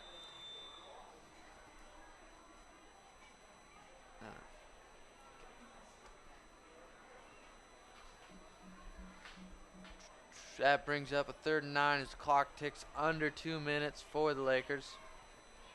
And another shout out to one of our viewers, Grandpa Bob. Funniest person I know on the planet. Thanks for tuning in tonight. Ramey's going to throw to the sideline to Amaker, and Amaker drops it towards the sideline. That's going to make this 4th down. Clock stops, which you hate to see because you just want to get off the field here with a minute and a half left. 33-0 Lake Oswego. Still 28-31. Still. And for another score update, it's still 28-31 Aloha. 31-0.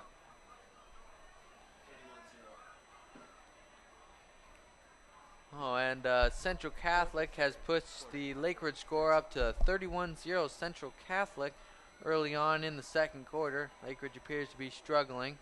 Not much of a surprise there. Central Catholic, a very formidable team.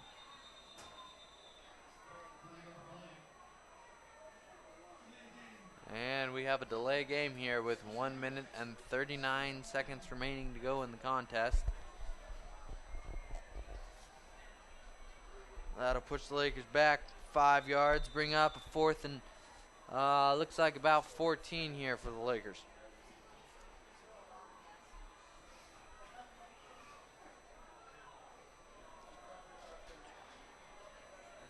Harrison Ramey back under center. Young Kim in the reverse. Hands off to the right side. He's going to cut it towards the sideline. Kim's going to get tackled out of bounds, so he's not going to have enough for a 1st down. But McNary will have the ball with a minute 35 left here in the game.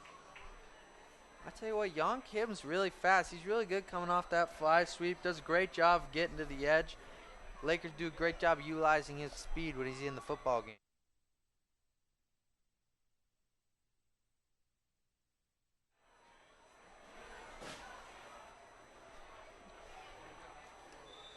And Lake Oswego's ready to go. The student section's ready to storm the field as they're going to get the 2nd round playoff victory.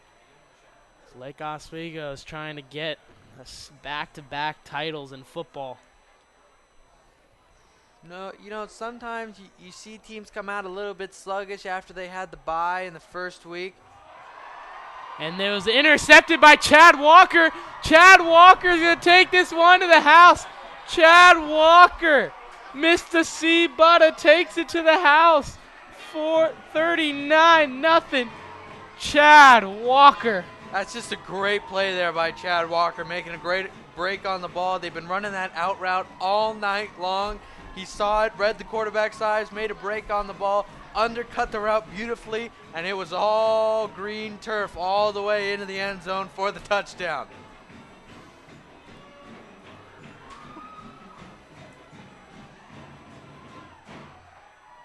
And as we said earlier, Chad's really become an impact player on this football team, both on special teams and on defense, as you saw right there. Good to see him get into the end zone for the first time this year.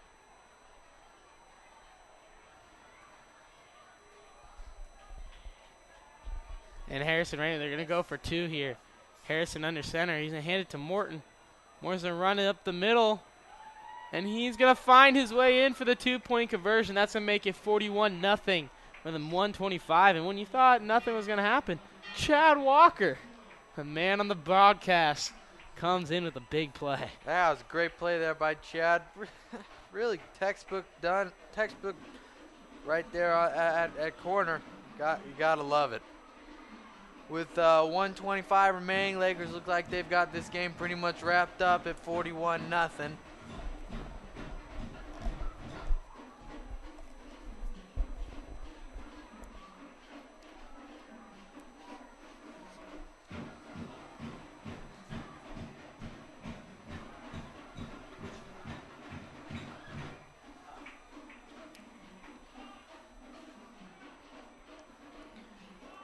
Lake Oswego kick this one off one more time and play probably a couple more plays on defense. They should have this one just about all wrapped up.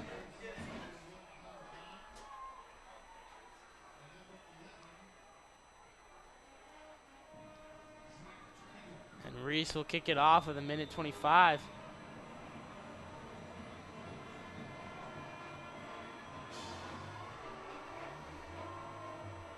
Tell you what, Reese has done a good job filling in for Griffin Graves on the kickoff team. done a good job kicking it nice, high and deep, giving his kickoff team time to get downfield and cover it up. Clock's at 1:18 remaining here at Cobb Field with the Lakers comfortably in the lead. I expect McNary to run a couple more plays, probably run this clock out, get out of here.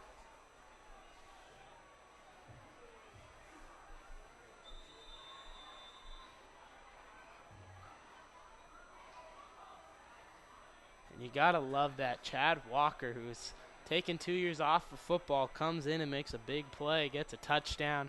Like to see it. You know, most people think that's a meaningless touchdown, but in the eyes of the coaches, you see that, and it's just a great play. You see it, and it doesn't matter what the scoreboard says. You still got to be able to make the play. Made a great break on the football.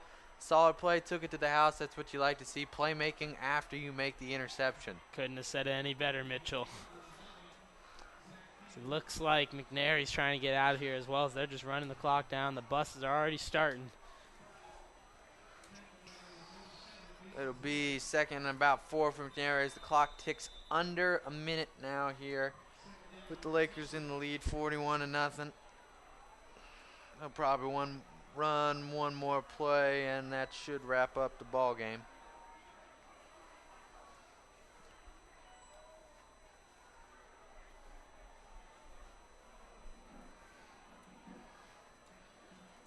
And McNary's going to take the nut snap, and they're going to throw it to the right side.